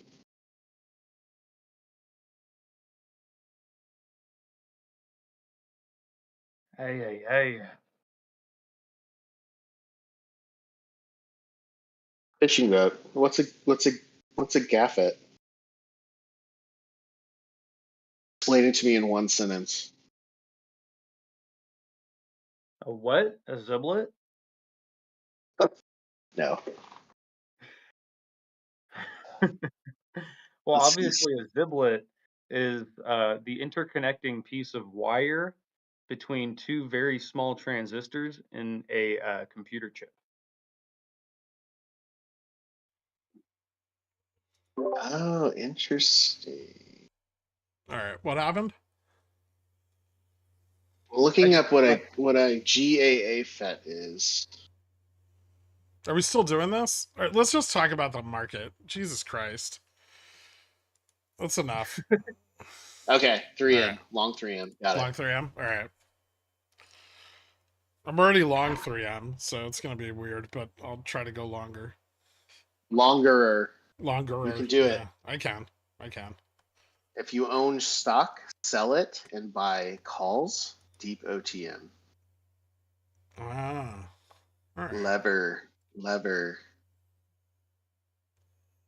Well, I mean, what's there to really say about the market besides that it's going up? Leverage is dropping. Leverage is dropping, which I am not sure what that means. That means short puts are pulling back, and they've been pulling back all week. Short vol is getting the fuck out, which should tell everybody something.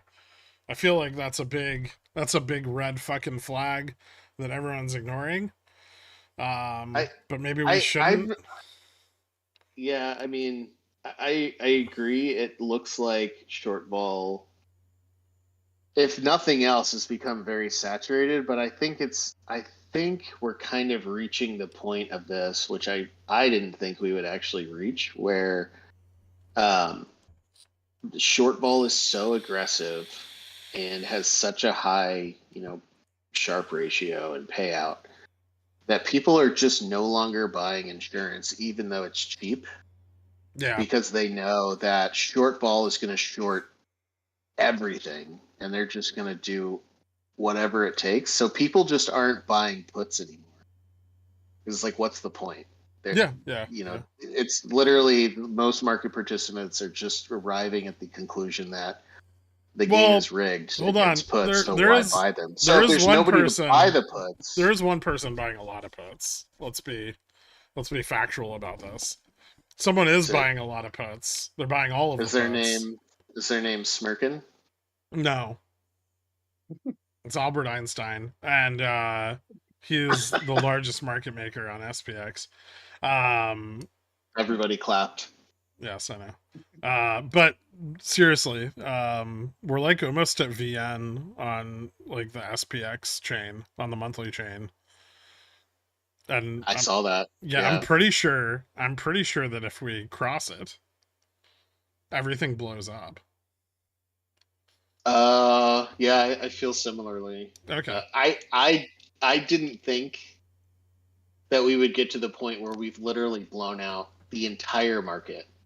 Like, not part of it, just I thought all of it. I expected to see us blow out like the SPXW a bunch. But this last leg up has seen us. Now we're pushing into like blowing up like all the big hedging positions. Yeah, and like the quarterly and yearly positions. Yeah, we're literally.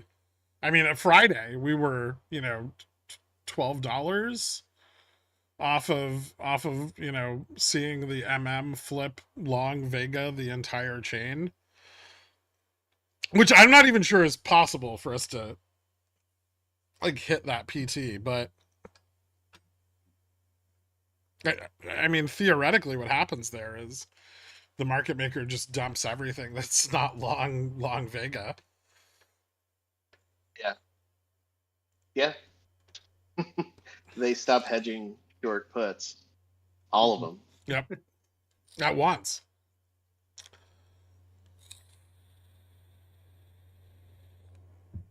But it could be like what we do on the weekly is we just like jump over it and then just crash right down below it. Then the knife is caught and then they just pump it. So we might just like sit there But for isn't that like forever. a $12 billion flip every time it happens? So what do we get? We're going to jump over it and then drop 300 BPS and then jump over it again? It might cause some volatility. This is kind of what I've been talking about when I say that eventually short vol is going to lead to long vol and it will destroy itself. I mean, we're already there on half the chain, right? Yeah. We did back off into Friday close, and futures continued to drop after close, but yeah, we're already like well above VN.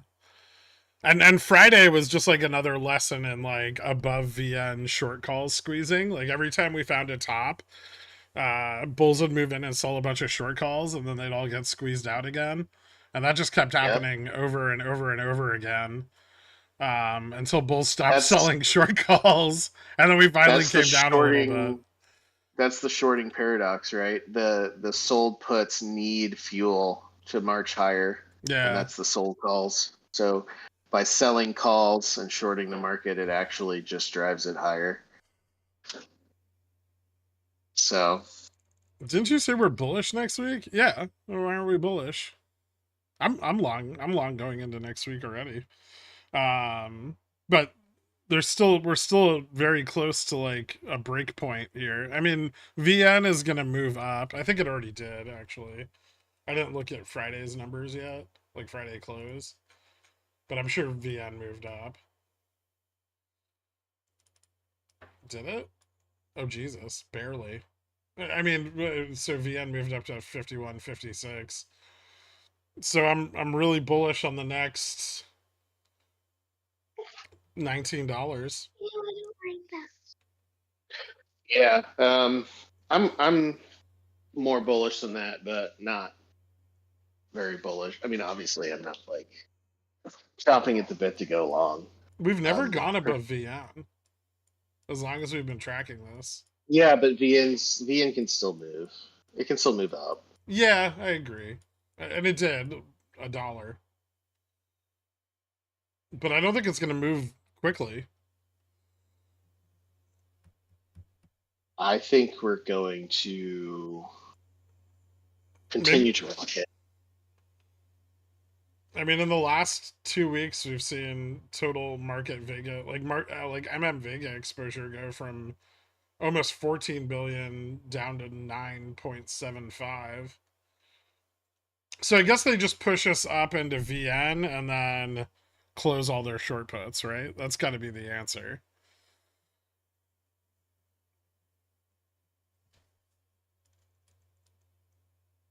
That's the only thing that makes sense. Sorry, 1 second. My son is demanding that I make a robot with him, and I need to. Did you get Texas Instruments sensors? Tell him you need to order.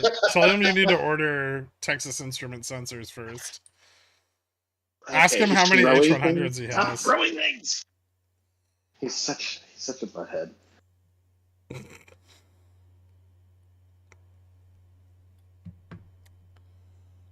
Yeah, I think the market's going to go up and then it's going to go down. That's what I think.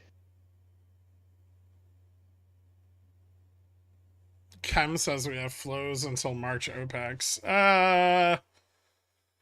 We'll start to get more supportive charm the closer we get to March OPEX. As long as we stay above 5,000, we should have supportive charm all the way through. Problem with that is before March OPEX, we have a big VIX expiration. In addition to that, we have CPI and PPI, also labor data. I made that up. I don't really care. Yeah, I really don't think that any of the macro data at this point matters at all. Yeah, not really. I mean, well, So, I mean, what I've noticed is that like vol will increase a little bit, and the market will go down a little bit into like a print, and then the print, even if it's hot, as long as it's not way out of expectations, then everybody sells off the hedge and just go back up. Nobody cares. My opinion at this point is kind of like the market is going to refuse to price in any less than 3 rate cuts, right? Until the Fed dot plot trims them. And so I think regardless of what CPI and PPI come in at, even if they're hot again, like we'll get some volatility. We might get like, 100 basis point move down or something. But I think ultimately until the Fed publishes a dot plot that removes more rate cuts this year, then the market's going to refuse to price in more rate cuts or fewer rate cuts. And I think that's where we're, yeah. So I think we're kind of like, this is where we're at as far as macro effect until the FOMC meeting. But I mean, if labor's super hot, and inflation is also still hot, we might see a little bit of a pullback going into FOMC. But that would be like after. I think we, and that's just because like dollar is gonna rocket, right? Like that, I don't think they're gonna be able to keep a cap on dollar.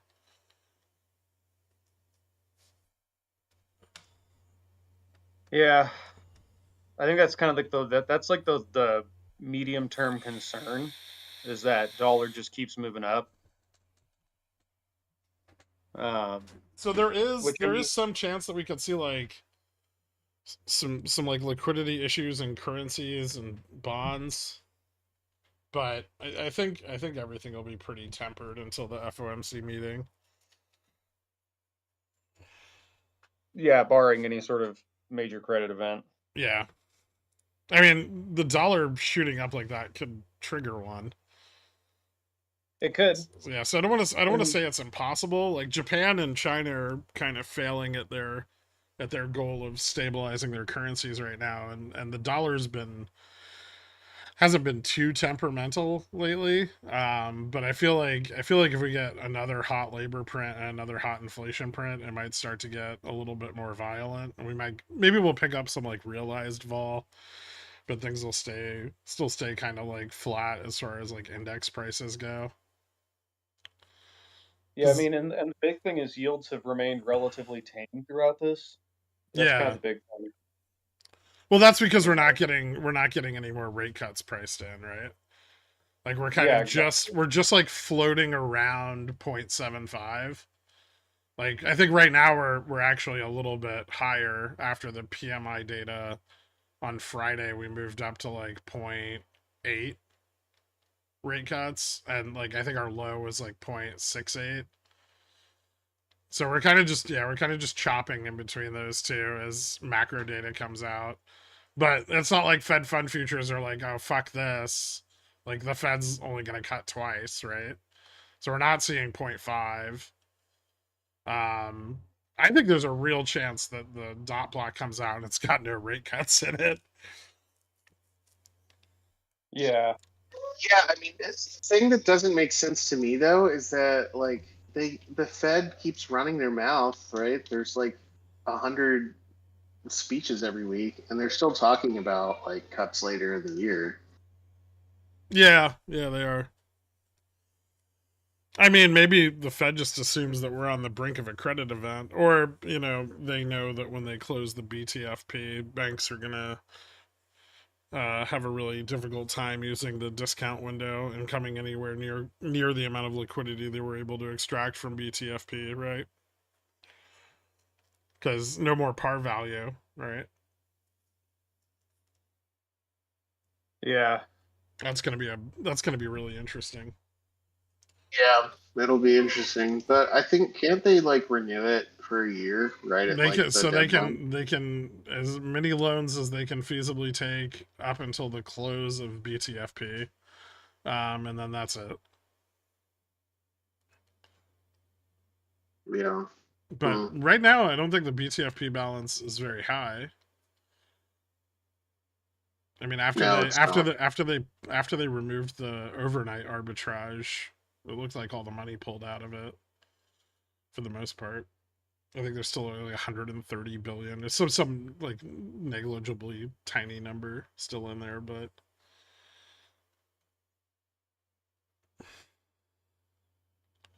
Japan's a risk factor. They're not really expected to make any moves until at least at least this month, probably April. They took a hiatus on monetary policy decisions due to the earthquake back in December, or early Jan, and so I don't think we're on the brink of them making any decisions. Although I think more of their governors have been coming out and discussing positive interest rate. I mean, I think they'll be slow to implement it because they don't want to crash the world economies, right? Yeah, I mean, really, like, yeah, it's not like like we joke about like Japan doing some crazy shit, but like ultimately their end game is not to collapse the global economy, right? I mean, And the end game they is to might wipe out. anyway, incidentally, but they would prefer to avoid that. Yeah, exactly. I'm sure they have a good assessment of how much risk exactly is involved. And, you know, I think a lot of their delaying it has been because of that risk. But eventually they're going to have to take an action and hope that market participants had prepared themselves. And if market participants haven't prepared themselves, then yeah, it could cause a credit event. But if they have, then it shouldn't. It's not like they haven't had ample warning for the last 12 months. Right. So, but at the same time, losing the carry trade and BTFP in maybe the same month, that's gonna be rough.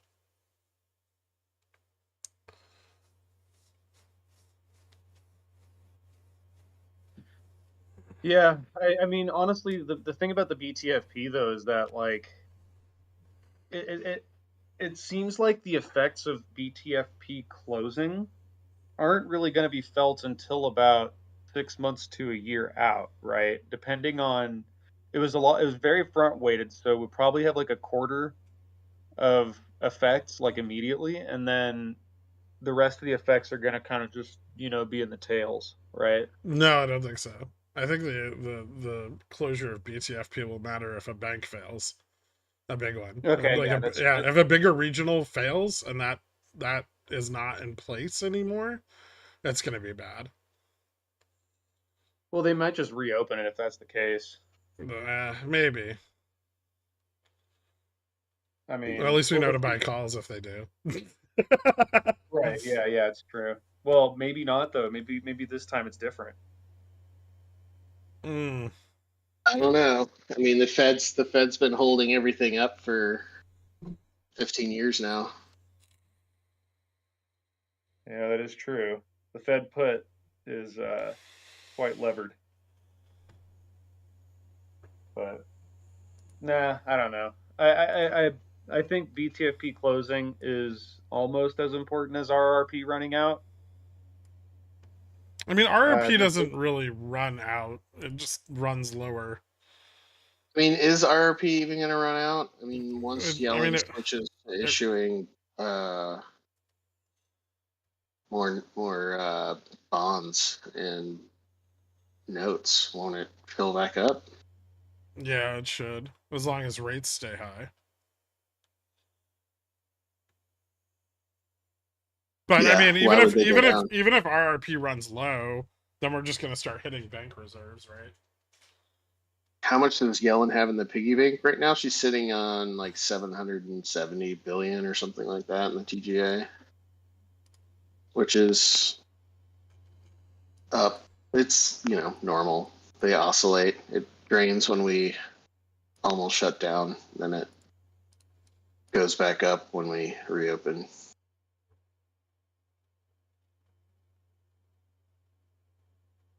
mm, What I really am interested in right now is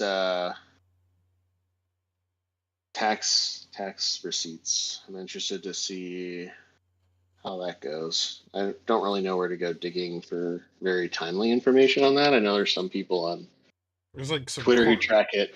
There's And like what's interesting is I've heard some people say, "Oh, receipts are good, so the deficit will be lower than expected," and other people say receipts so far have been bad, so I don't know what the answer is going to be, but you can track it through the daily treasury information, like through the report, because it shows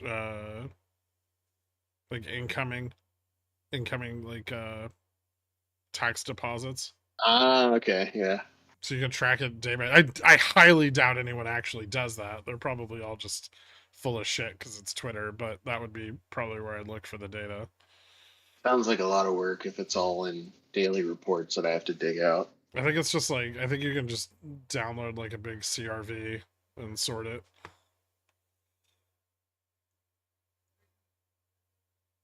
Might be something I dig in. It just takes a lot of work to build these stupid graphs. I was looking at a graph, something I've somehow angered the Twitter gods by pushing back on some weird narrative that's being generated now about how the economy is being driven by income growth, which means that the average wagee or consumer is strong and getting stronger, and this economy is benefiting everyone. That sounds idiotic. Well, yeah, it is, because there's no evidence for that anywhere in Yeah. any of the data, including Yeah. the data that they provide as well. Yeah, I don't know But how there you was would how you one. would verify that. I mean, so You're just assuming a correlation between wage growth and no, GDP. no. Most it's not even that. Most of it is, well, what else could explain all this growth? That's not like a valid And then hypothesis. then the basic thing, I think we kind of just gave up talking to each other, because this was the point at which they couldn't push farther, but that money printing isn't cumulative, or like deficit spending isn't cumulative. So if the government spends $700 billion one year in deficits, Mm-hmm. that $700 billion doesn't show up anywhere in the economy in later years. Yeah, it does. Well, yeah. And then pushed back on that, and it's like, well, the multiples of its effect are less than Are are they too low to account because for all of the growth. are they pinning all this It's on like, like but constant all of the maturity? That's I don't fucking know, but stupid. all of the money moves more than, right. I mean, the money moves more than once through the. Yeah. Well, I mean, it's depending on velocity, but yeah, generally. I mean, constant maturity doesn't account for deficit spending, right? It only accounts for part of deficit spending, and then the rest has cumulative velocity. So this goes back to what I was saying like 6 months ago: is that the deficit spending is going to increase M2 velocity. Yeah, and Yeah, it has, but velocity has never been recorded to be less than one, right? So all money ever made ends up moving through the economy more than once a year yeah. in aggregate. Obviously, there's a lot of dead money out there, but then there's a lot of very active money. Anyway, that was the kind of thing. But one of the things I was putting together was looking at, okay, well, if income's driving anything, then we should see perhaps an increase in income as a percentage of a person's per capita nominal GDP. So basically, the idea that if the average person or the median person, puts out, $100,000, and $100,000 of our nominal GDP could be associated with each person in the workforce. How much of that does their income make up?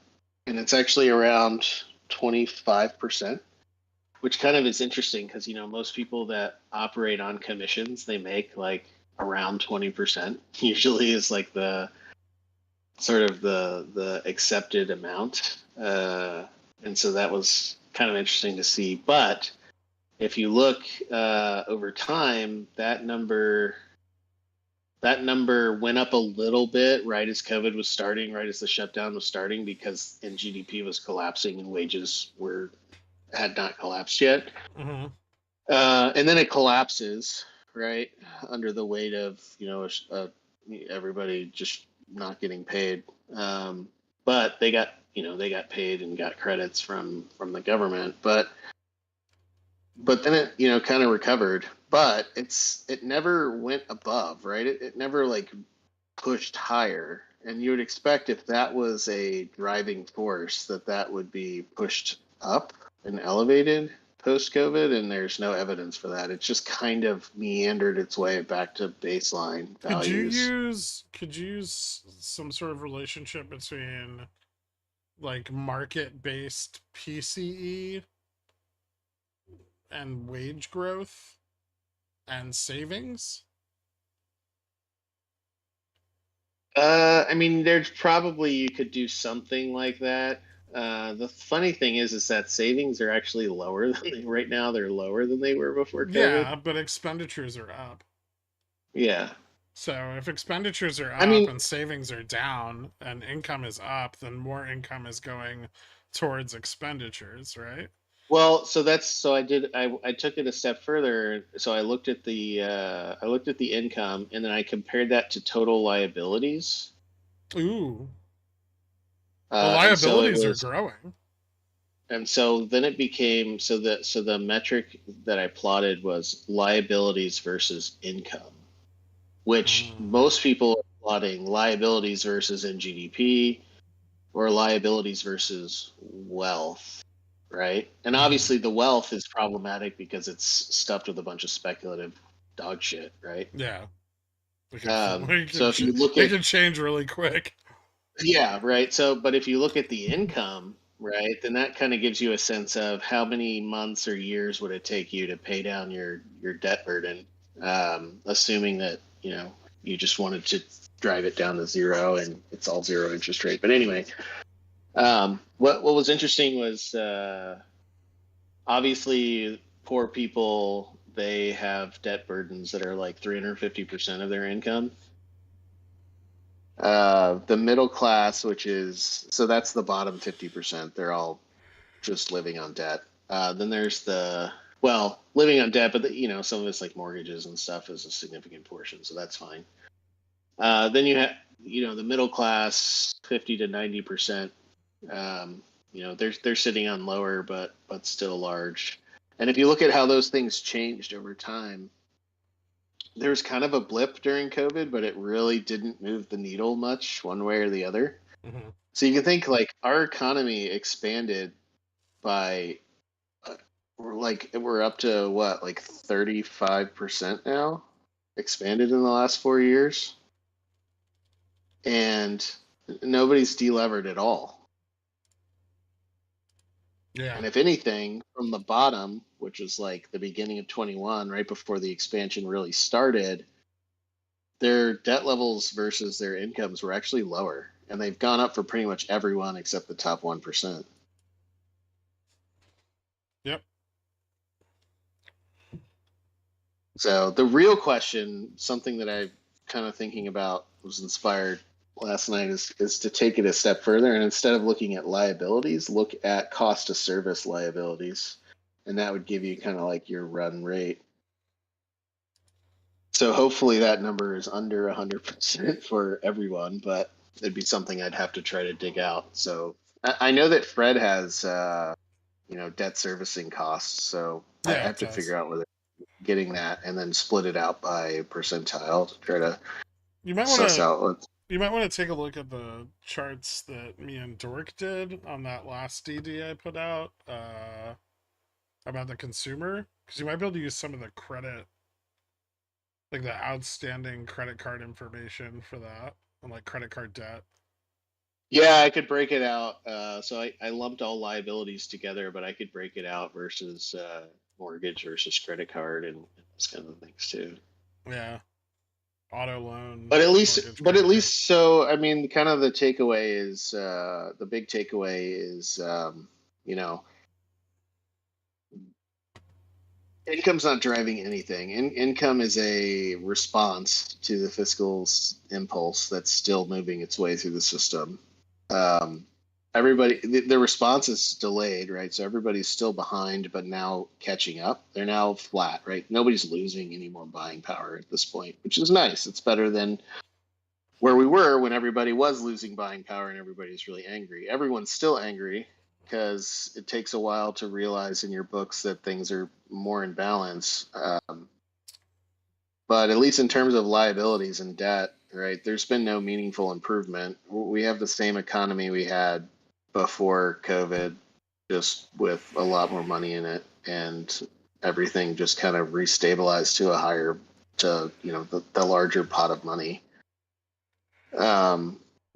So, But the problem is that if it's the deficit spending that's primarily driving this, the deficit spending is still growing at over 7% a year, and that is larger nominally than the growth rate in GDP. So our debt is growing faster than our GDP. yeah. And so it's going to be very hard if it's this deficit that is truly driving growth, or driving this growth. It's going to be really hard to get GDP meaningfully under 7% a year, which has huge problems for folks that are trying to go long bonds, like the 10-year at 4.5%. Right? If we're going to durably end up at 6% nominal GDP a year with a 3% productivity increase, it's hard to get more than like 3%, which is why we don't like the economy to run hot. You can only build and grow so fast meaningfully. It's That also means, wildly inflationary. yeah, though that implies a 3% CPI, which is kind of why everybody's kind of talking about, well, why can't we just run at a 3% rate, right? Because they know that the current financials do not support a 2% rate at all. No. Um, Very hard to get so, back to a 2% rate. Well, barring a credit event. I mean, it's easy to get back to 2%. You just spend less. And you don't even have, it's not like you have to go into austerity. I think that was probably a mistake in the great financial crisis.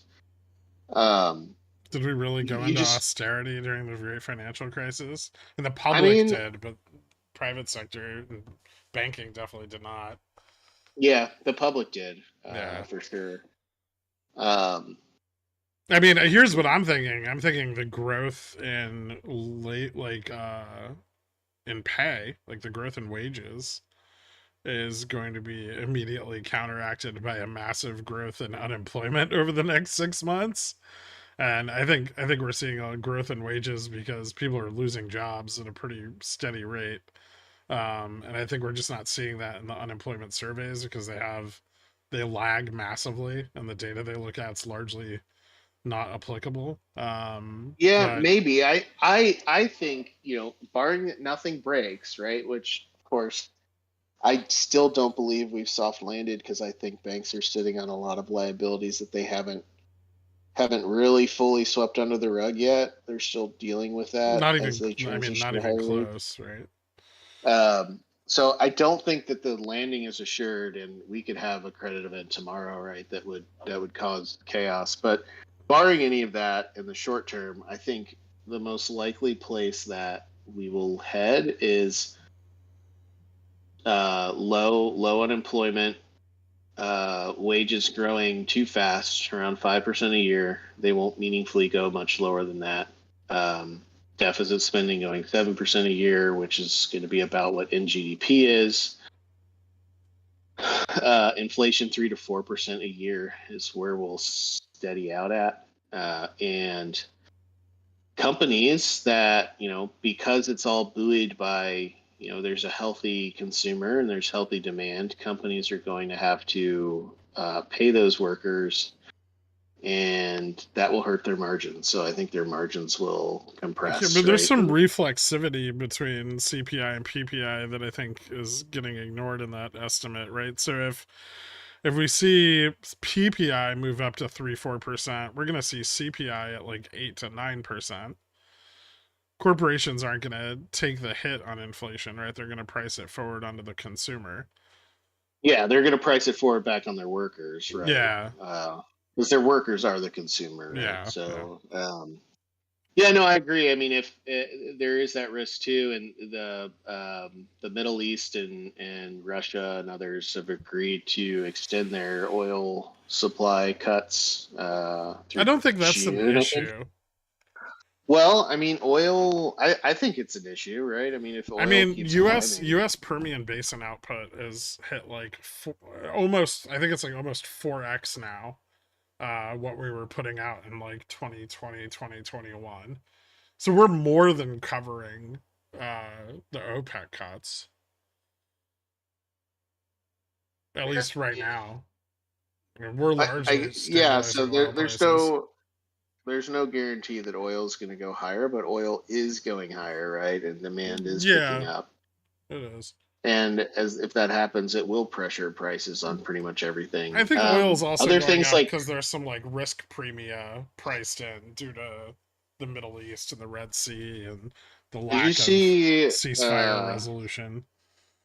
There's some things that are like, Russia some cut gasoline exports for like 6 months or some shit like that last week yeah. on Friday, I think. There's what was I gonna say? Sorry, I just got a text message and lost my train of thought. Oh yeah, there's some commodities that have been popping in price too, which is also going to be a challenge. Mm-hmm. Yeah, broad commodities look like they kind of found a bottom recently. I'm looking at them right here on the stream, and we're kind of seeing them bottom out around like December 21 levels, pretty close. Those have been trailing off forever, but I mean China's been doing good. HSI kind of stabilized over the last couple of weeks now. It's not really gaining any ground from where it stabilized, which was up about 15% from its bottom, but it is stabilizing so far, provided they don't have, another round of really bad PMIs and shit. I think services PMI this week might be really important because so many people are looking for a pullback in services sector to affirm like the potential for a 2024 recession. Yeah, I don't know. I mean, because issuance from the Treasury supposedly drops off hard into the back half of 2024, right? We're gonna lose a bit of that fiscal GDP bump.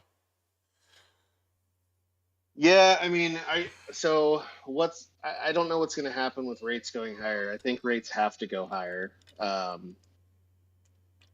And I don't know if that's going to cause something to break or if that's going to cause something to slow down or if we're all just going to equilibrate at a higher rate, right? No, all the banks blow up at 5%. 10-year Yeah. 5%. That's Yeah. I mean that's I mean then that's the crisis to keep an eye on because it's not a good idea to buy the 10-year at 4.5 if we're just going to durably grow our deficits by 7% a year. Yeah. I'll have to change a poopy. I'll be right back. All right. What do you got, Dork? Any thoughts? I know you're just coding. Dork's not even here. Dork left. All right. I guess we could talk about, since everyone's gone, I guess we'll discuss S&P for this coming week, or I'll start discussing it. So let's see. We've got US PMIs tomorrow. Or wait, no, Tuesday. So yeah, no big data tomorrow. So tomorrow, I mean, we should be we should be kind of in the same position that we were Friday, except with like VIA and GM on the weekly moved up slightly higher. I think we have about $20 of upside range still on the S&P before we have to worry about those big mechanical breakpoints at Vega Neutral and Gamma Max, both of which I believe have moved up. Gamma Max hasn't. Yeah, Gamma Max didn't move up, but Vega Neutral moved up to 51. Hold on, this is up at like 51.56 now.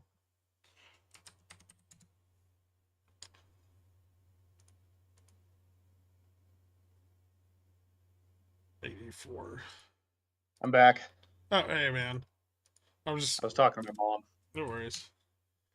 So yeah, I don't think we have to worry about like VN GN on the monthly tomorrow.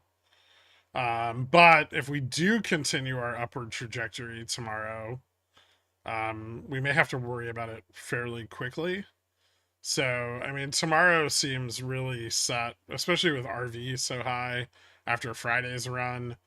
Tomorrow seems like we're in a good position to kind of just trade flat. Maybe even fall back below VN. And then that'll set us up in like VN on the weekly, which is I should probably adjust all of these now.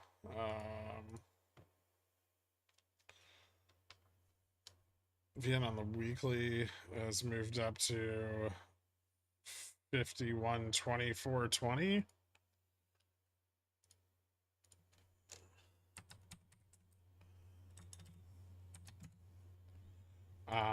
Dude, just tell everybody we're going to 5,200. But we're not going to 5,200, right? That's not even possible right now. So yeah, we have like about $20 of upside range, and I would say reasonably $13 to $23 of downside range going into tomorrow. I'm still not entirely sure we can break VN, and then if we do break VN, price might just go like that. Like you might just get an instant collapse of like $12 billion in positioning. So watch out for that tomorrow. But then, Tuesday we have PMIs. Obviously, like I said, a lot of people are looking to those services PMIs as an indicator of a recession. And so we had a little bit of an improvement in manufacturing PMIs on Friday. That caused a pullback in rate cut expectations. And I think we moved up to like 0.8 rate cuts. Hold on, let me check. Into the end of the day Friday, yeah, 0.805 priced in into the end of the day Friday. So rate cut expectations still right around that 3 mark, but if services PMIs are bad, we'll probably see a move up in rate cut expectations, because if it looks like there's going to be a recession, then it's more likely the Fed cuts rates. If PMIs for services continue to grow, the opposite effect, we'll see rate cut potential trimmed back again. So PMIs are going to be moderately important. That's going to be Tuesday. I believe we also have durable goods on Tuesday, which, short of a shock, should just be pretty stable. So unless it misses really hard or comes in really hot, there shouldn't be really any issues with durables. But then we started to get into the labor data into the middle of the week, and this is going to be really important, right? Because dollar's kind of been oscillating between like 103.50 and 104.20-ish. It hasn't quite gotten that high, but and if the labor market is still just red hot like it was last month, we're gonna see the dollar ramp up. But we did get a lot of layoffs in Jan. I believe Jolts and ADP are reporting for Jan, if I'm not mistaken. I don't know. Let me double check, but I think they are. I don't think the jobs matter. Everyone's got a job. Yeah. Both. No, ADP is for Feb. Jolts is for Jan. So Jolts might actually see a drop, which would be the first time in a few months that it hasn't just increased month over month, even with the revisions. So if we see a drop in Jolts, that could be pretty bearish on the dollar, and that might open up some upside range on the SPX. After that, we have non-farms. Non-farms are Thursday. That'll be a big deal also. Much in the same regard as Jolts. I think we have the Fed beige book this week also. And then this coming Friday we have unemployment. If unemployment is up, that's gonna definitely lead to the Fed, the expectations of the Fed cutting rates moving up, right? And so just because of the dynamic of a dropping dollar, falling yields, and higher expected rate cuts for the year, those should all be moderately bullish. So we'll see how labor data comes in hot. If it comes in hot, then all of those things are going to be bearish. If labor data is coming in pretty cool across the board, those things should be pretty bullish. As far as price goes, mechanically we're kind of at a break point, right? Like with VN and GM being so close, it would make sense for us to get like an early week pullback and then like just kind of move back to the same highs after a pullback. But we'll need a pullback in order for these neutral levels to move higher. So I would say at some point this week we could have a larger pullback, like even up to like 100 basis points, maybe even bigger. And that'll ease up some of the tension here. If we stay here, we're probably just going to stay flat and up, like kind of neutral bullish into the end of the week. So if we don't lose like the 5100 level, our trajectory for the week's going to be very much like that, right? Because we've got to wait for gamma max and vega neutral to rise with price and stay in that channel. Because if we go up too fast, we're gonna run into the monthly neutrals, which are really, really bearish. And if we don't pull back, then GM and VN can't rise substantially. So you need a pullback for those neutral levels to get away from spot. Otherwise, we stay kind of pinned, and historically, that's led to very boring fucking flat price action. There's a few times that we've run into that situation, and it's been more and more common recently. But like here, through this period,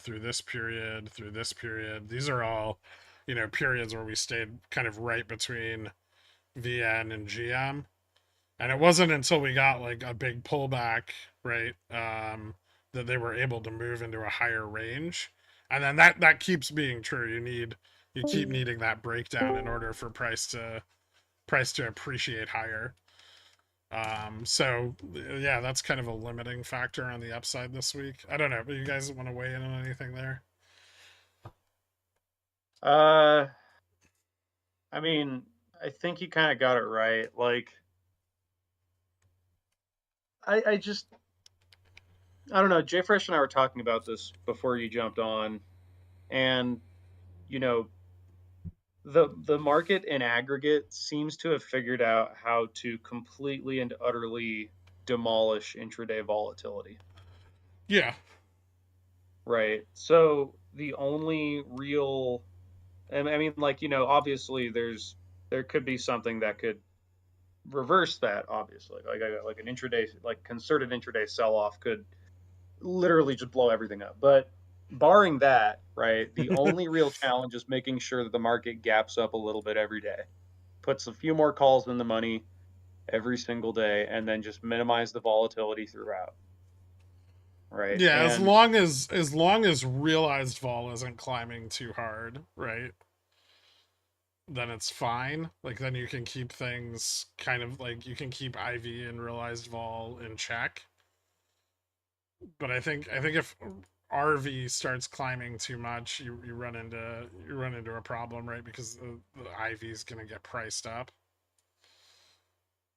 Yeah, and that's really, but like that's about it, right? So Yeah, you just yeah, I gap it up agree. a little bit, and then you trade flat all day, or you just like go up in a diagonal line, and then rinse, fucking repeat.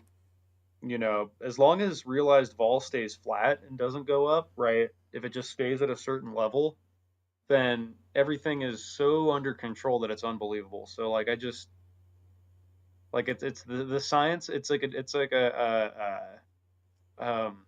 shit, like some sort of like engineering feat, right? Like the plane has been figured out, right? It's like that. Yeah.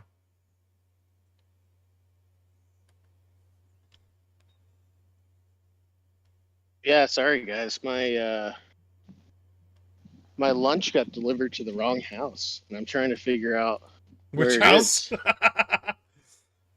I'm like just walking down my street, just looking for something that looks like the picture of the door they gave, but I don't.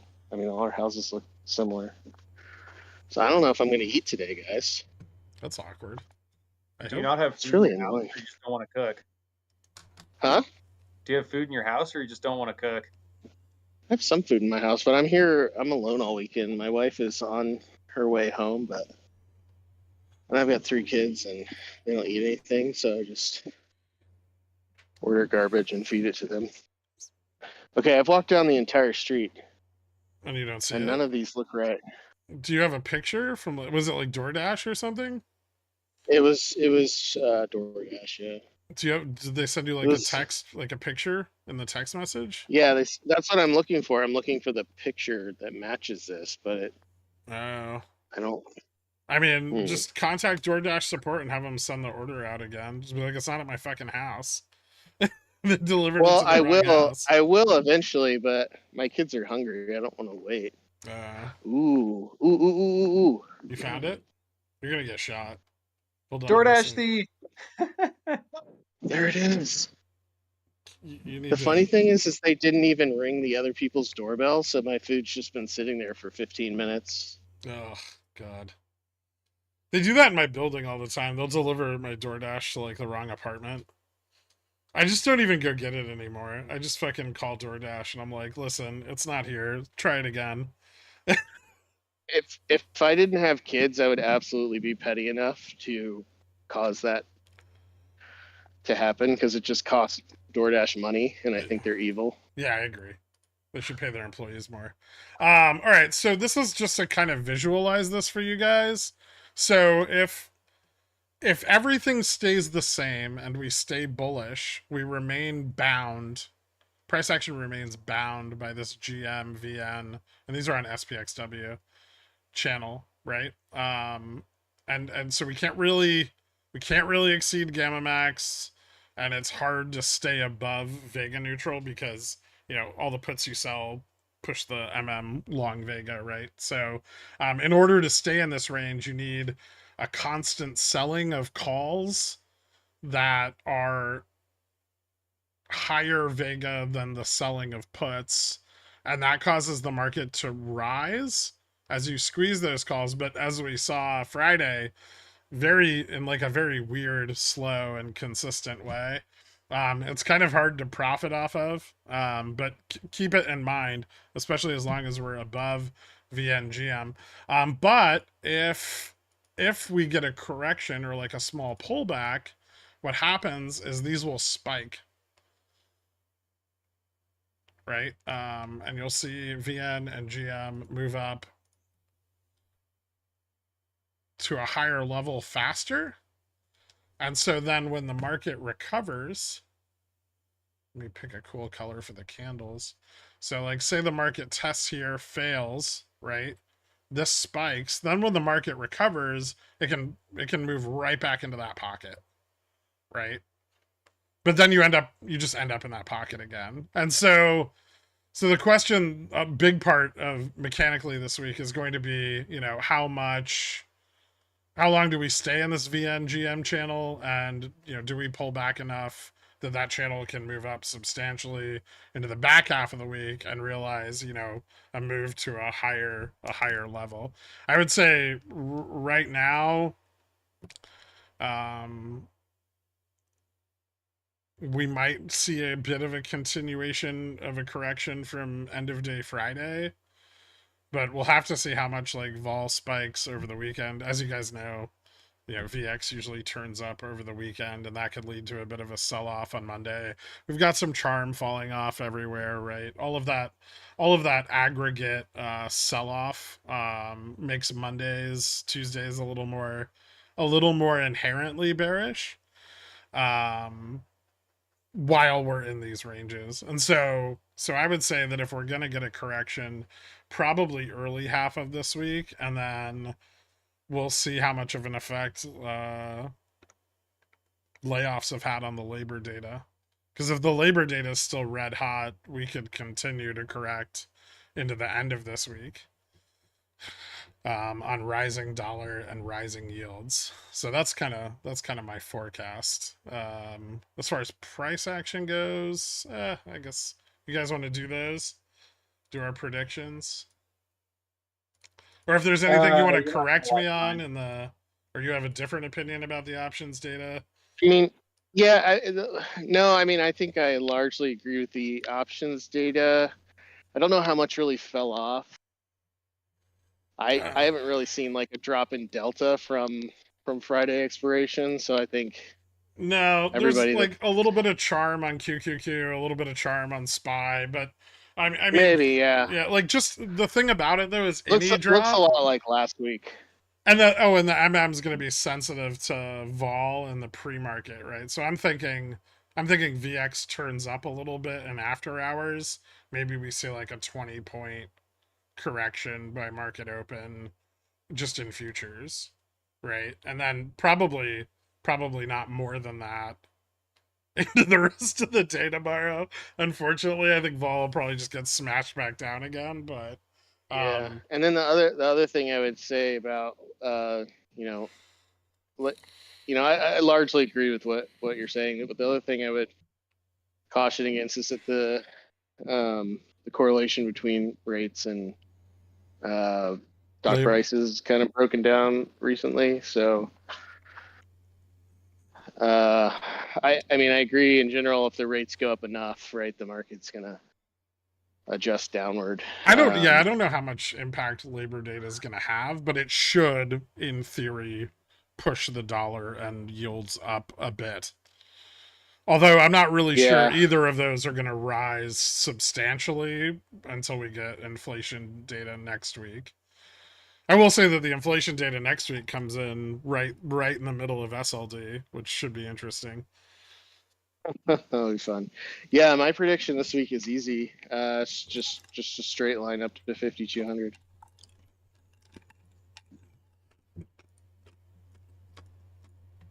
Do you think we can cross VN?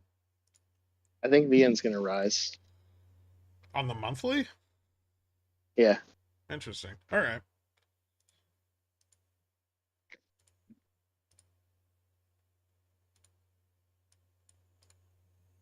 All right, Dork.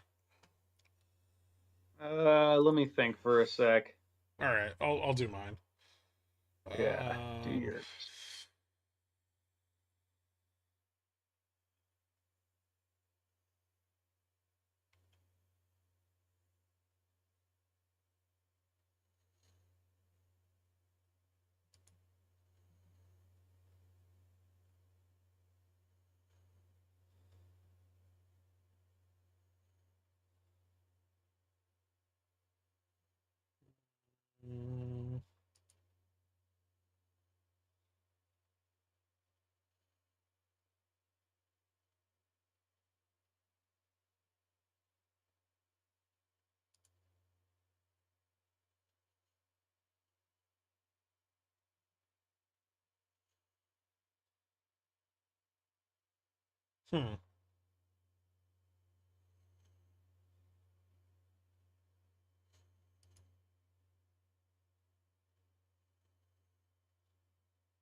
Yep, that's too far.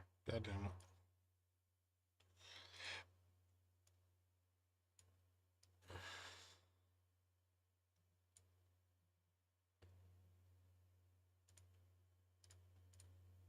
All right.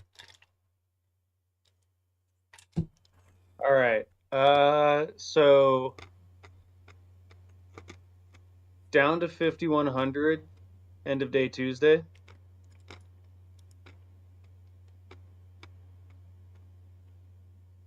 Okay. And then up to, yep, and then up to 5,170 end of week. Okay. So, yeah, that's pretty much in line.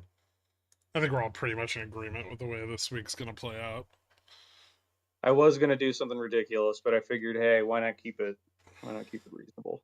Yeah, that's fair.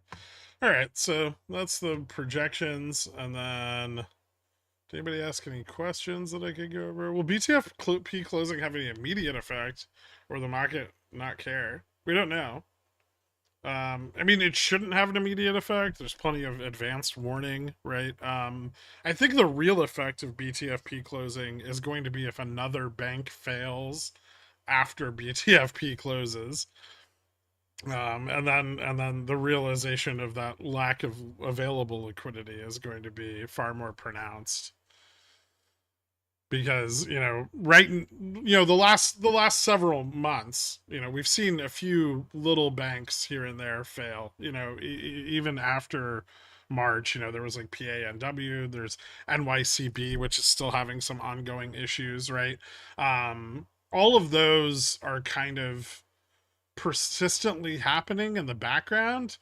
Yields haven't really gone up substantially, so we haven't seen more failures or bigger failures, but yields still could go up substantially. And like JFresh was saying, if we keep that fiscal faucet turned on, we're going to see the 10-year rate move up to like, a 4.5, 5, 6, 7, right? And it really just depends on how much deficit spending we're going to keep pumping out.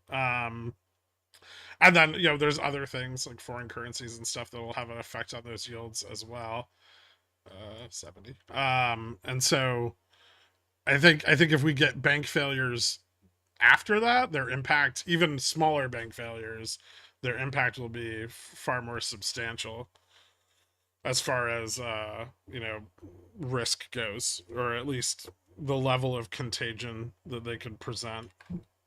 Yeah, and then it's all eyes on the Fed, right, to see what they do, and you can't really make a decision until you see how they act. Man, right? aside from going to school for this, what reading material would you recommend to get educated on all this knowledge you lay upon us? I have a book list over on the subreddit that covers a lot of the information that you need for trading. If you want to get more into behavioral macroeconomics, or behavioral economics, that kind of stuff. I mean, there's a lot of there's a lot of material you can read through. If you caught me at a better time, maybe I could recommend a few. I know I have kind of like a starter macro reading list somewhere. Let me see if I can find it.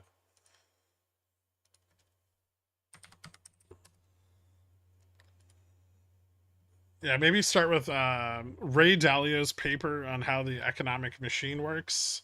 One of my personal favorite books, Exploring General Equilibrium by Fisher Black, and Macroeconomics by Paul Krugman. Yeah, and I mean, mostly that one for me. I don't largely agree with much of what Krugman believes, but you need to understand Keynesian economics and before you can refute them. So you kind of have to master everything before you have the validity of opinion to say it's wrong. And so Yeah, I would and say you have to read Krugman whether you like it or not. I would just add in general, if you want to be able to just kind of pick up on the concepts or maybe even build some of your own conceptual theories and test them. I don't know what's in the black book, but based on the title, I imagine, finding equilibrium, right? So having just, a general background on like differential equations and like mass and energy balances or any sort of flow balances in any disciplines will translate over pretty well because you're always thinking about it as the market's not static, it's dynamic, and there's always just a balance of flow, right? There's always people buying and selling. It's when buying matches selling that you hit flat. I mean, I agree. Math and physics can definitely come into play a lot when exploring, the kind of ultimate bounds of where the economy can go and how it's going to react to those I mean, deviations. really, like the thing is with like the quantitative side is, math and physics are cool, but the what they teach you is how to look at problems, how to identify their inputs and their outputs, and come to conclusions. And that is a very important skill when you're trying to do things like interpret data. I'm trying to think of there was like another really good book. I think it was like Dynamic Economics. I can't remember who wrote it though. So there's a book called Partial Differential Equations for Scientists and Engineers by Farlow. Okay. Yeah. Oh yeah. Yeah. Partial differentials are huge. They are You could great. read about game theory and behavior. Game That's a theory is really good too. Yeah, that's a good book. Econometrics, learning more about econometrics and the mathematics of economics. There's several good books on that.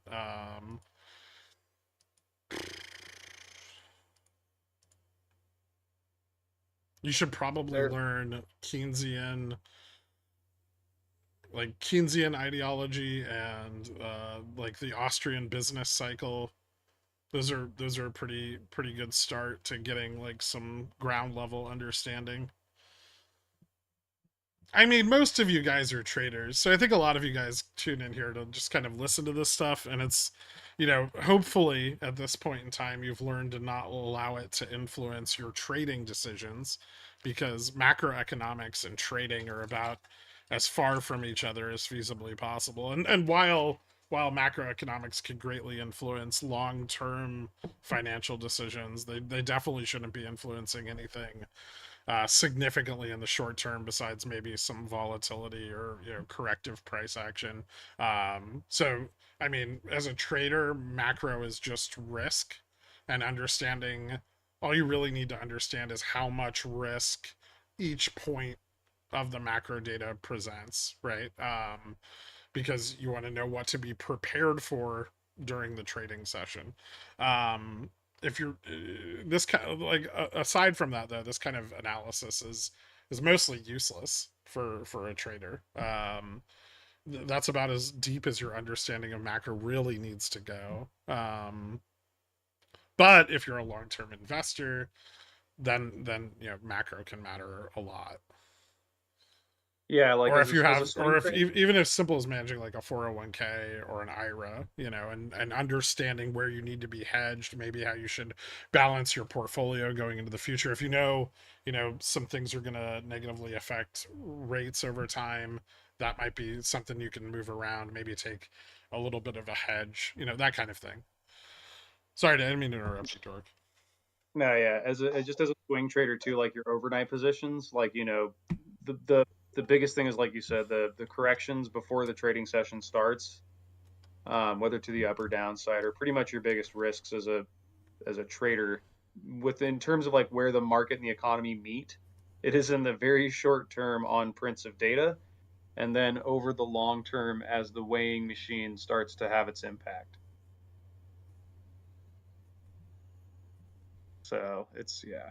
I mean, but the economic stuff, like, it's important to understand because it sort of tells you why the market is doing what it's doing over the longer periods. Like, why has the market been going straight up since 2023? Right. That's a hard question to answer unless you look at, human behavior and the economic trends, right? And we're kind of in like a little bit of a Goldilocks zone in terms of economic trends and human behaviorally. It's two letters, right? AI. But knowing that if either the Goldilocks period ends or AI turns out to be a giant money sink that ends up Bonk. losing every money, then it'll impact your trading strategy over the next period of time as that plays out, right? But you have to wait for it. As a trader, you can't assume it's gonna play out and bet on it. You have to, as it starts to play out, you have to already have a strategy in place. Yeah. Or you should be Yeah, prepared and for each eventuality, I depending on how mean, much money you're managing.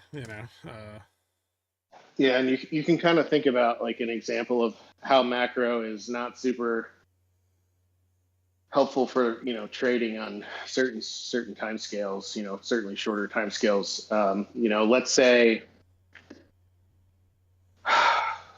that there's some sort of credit event that happens, right? Um, on a macro scale, some credit event occurs.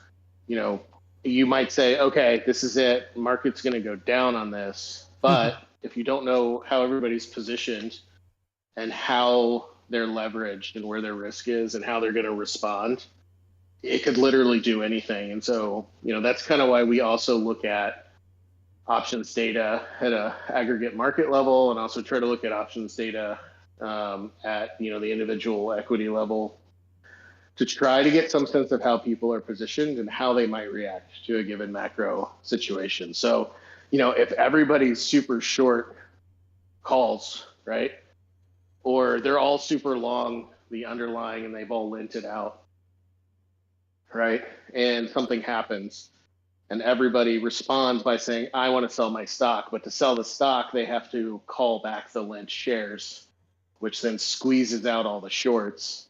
Then they sell. So first up, then down, right? So you could have this event where, from a macro perspective, you say, oh, everything should go down, so I'm going to bet down. And then the market just goes up, right? Because the positioning matters and the decisions that they make based on that positioning matters. And it could go in a very different direction, right? Even though everybody's bearish and is trying to sell, it can still go up. So we try to look at a lot of those things to give ourselves a better picture of where things are going. Yeah, so you always between macro and the market, you always have sentiment. And this acts as like a filter. And, positionally, yeah, JFresh is correct. And that's something you do have to consider mechanically is that, like a risk event can create risk off. And risk off isn't always it's not always down, right? And yeah, you're right about that. But you also have to consider the sentiment side. You can get bad macro data, right? That is then viewed positively, and that has a positive effect on the market.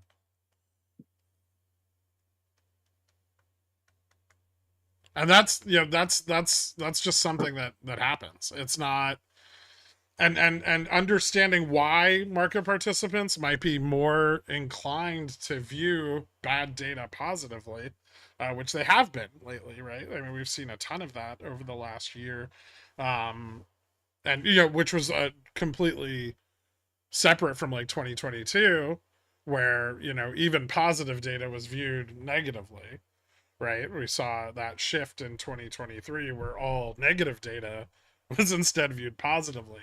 And we're still seeing that, but now things are starting to get a little bit more neutral. And the longer things run neutral, where the macro data is like people are starting to question it, and they're like, this doesn't look good anymore. Inflation's kind of heating up, and labor's still way too hot, and maybe the Fed was wrong, right? And all of that can kind of lead to sentiment shifting, and then people start to view macro data that's negatively, and that has a negative effect on equities, right? And so it's that's a constant thing that's also ongoing. So not only positionally, but you need to understand the broader market consensus in how individual participants are going to view different facets of all of the macroeconomic data, and what it's going to mean to them and how it's going to be spun, right, is really important too. Like we could see a big spike in unemployment right now, and it will be spun positively. There's nothing positive. I can't uh, emphasize this enough. There's nothing positive about big spikes in unemployment. They should be very scary. But we'll if one hit right now this Friday, if we saw like a 0.4% increase in unemployment, everybody would be cheering it because they're going to be like, okay, well now the Fed's going to cut rates, everything's fine, the Fed can ease, we're going to get our return to normal that we wanted, right? But then you get another spike in unemployment in the next report, then all of a sudden that changes, right? Then it's like, oh shit, unemployment's still going up, but this will be okay, right? It just needs, and then you get another spike, and then everyone freaks out, right? Then all of a sudden that data is no longer good. It's really, really bad. And so, yeah, that's just part of it. And yeah, it's a lot of moving pieces. But if it's something you're really Yeah, interested in, I it's was, definitely something you can learn. There's infinite information about all of this stuff. yeah, and unlike what Phillips and the new Keynesians would have you believe, sentiment always lags uh, current events. But you don't need Yeah, to I've know been. all of it. So don't let it be daunting. You can know as much as you want. Me and JFresh and Dork, we all kind of share a little bit of a weird trait where, we Yeah, just, we just enjoy prodding it and learning it. yeah, and we all have, really, really unhealthy levels of obsession once we start learning something. And so don't try to be like us because we're fucked up. Just learn what you need to know, and then if you want to know more, learn more. But I mean, I would say if you're a trader, you can really trim down a ton of the noise. I know I've said this before, but trading is not a game for the well informed. It's much better to be ignorant as a trader and just stick to what works, and plan your trades, monitor your risk, and watch what's going on in the market at that moment. Once you start once you start expanding that too much, or you're unable to compartmentalize that, um your trading ability will suffer. So don't overreach. Traders just need to buy and sell. If you want to know more and you can compartmentalize your trading without letting your trading be affected by the breadth of your knowledge, then fine. But if you start wandering off into macro and you see your trading suffering, stop it. I've seen a lot of traders blow up their ports that way, and it wasn't really something I understood because but it's something I've learned from this community very specifically, is that people hear bearish things, they react bearishly in their trading, and you don't want to do that. Yeah, you just personally attacked about half of the Dillionaires. Yeah, well, I'm not trying to. I'm trying to teach them something through attacking them, right? But it's an important thing to know, and or at least acknowledge, because if you can acknowledge it, then you can compartmentalize it. You can be like, I can buy calls at open and trust that positionally and sentimentally the market is going to continue to go up because it's completely euphoric. But I can also understand that there is risk on the horizon, right? But not position for that risk yet. Just know it's there, because even if you're a little late, right? Like even we something really useful that we give you guys is gamma neutral, right? That tells you everything you need to know about a market selling off. If the market is below gamma neutral, the market can sell off. Above gamma neutral, it really can't, right? The market maker is buying all the dips. So if you're afraid of the market just disappearing overnight, it's really unlikely if we're above gamma neutral.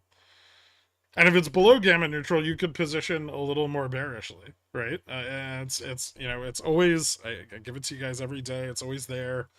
When the market, when we drop 50 BPS, but we're still above gamma neutral, you should know that that drop is probably going to bounce because there is a persistent buyer at the bottom of it. Yeah, persistent and vigorous too. Yeah. The faster the drop, the more vigorous the buyer is initially. Yeah, too. Dork and I were discussing the downward scallop, and how it's basically like 100% indicator. Yeah. Oh, Yeah. where like it starts, like where price action starts to like fall off like that. Yeah, well, There's- it falls and then it starts to curve. Like it's not like a bounce, it's like a curve, but Yeah. it's not like a flag. It's scalloped, and then once it starts coming back up, if it's able to come back up, that's like, okay, the market maker is buying this and it's about to reaccelerate. I mean, honestly, outside of a crash scenario, most rapid drops reverse even more rapidly. A really bearish sign is like a slow decay of price over time, right? Because that accelerates, right? As it falls through gamma neutral, as it falls through delta neutral, that price will start to accelerate down. And that's something that you can see, like if you go back to kind of like 2022, even like through this period, right? This kind of shit over time is far more bearish than one big drop. Like if you get a 200% down day and you're still, or 2% down day and you're still above GN, you're probably going to bounce 2% over the next 3 days. That's, and just positionally, that's just kind of true. So it's much better to see a slow decline of price, because bears aren't, I'm sure you guys have noticed this, bears aren't particularly aggressive at piling into shit, right? Like everyone's always like, we're always like dropping, we'll get like a 1.2% pullback, and everyone's like, the bears have got it, where are the bears? And there's no bears, right? It's still Yeah, just bulls, it's just falling bulls over each other. Yeah, it's just bulls selling calls and failing, but there's still no bears. When bears really show up, and it's rare, it's usually after price has been declining for a while, because bears generally take longer dated positioning. They buy more delta. They're much more careful with their positioning. You don't usually get like a fuck ton of bears piling in to 0 DTEs. You can, but it's rare. So, remember, everything's bullish until it's not.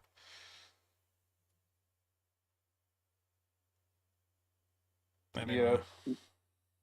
Yeah, also SMCI to 1300, Nvidia to 1040, and SPX to 5250. Let's go to the moon.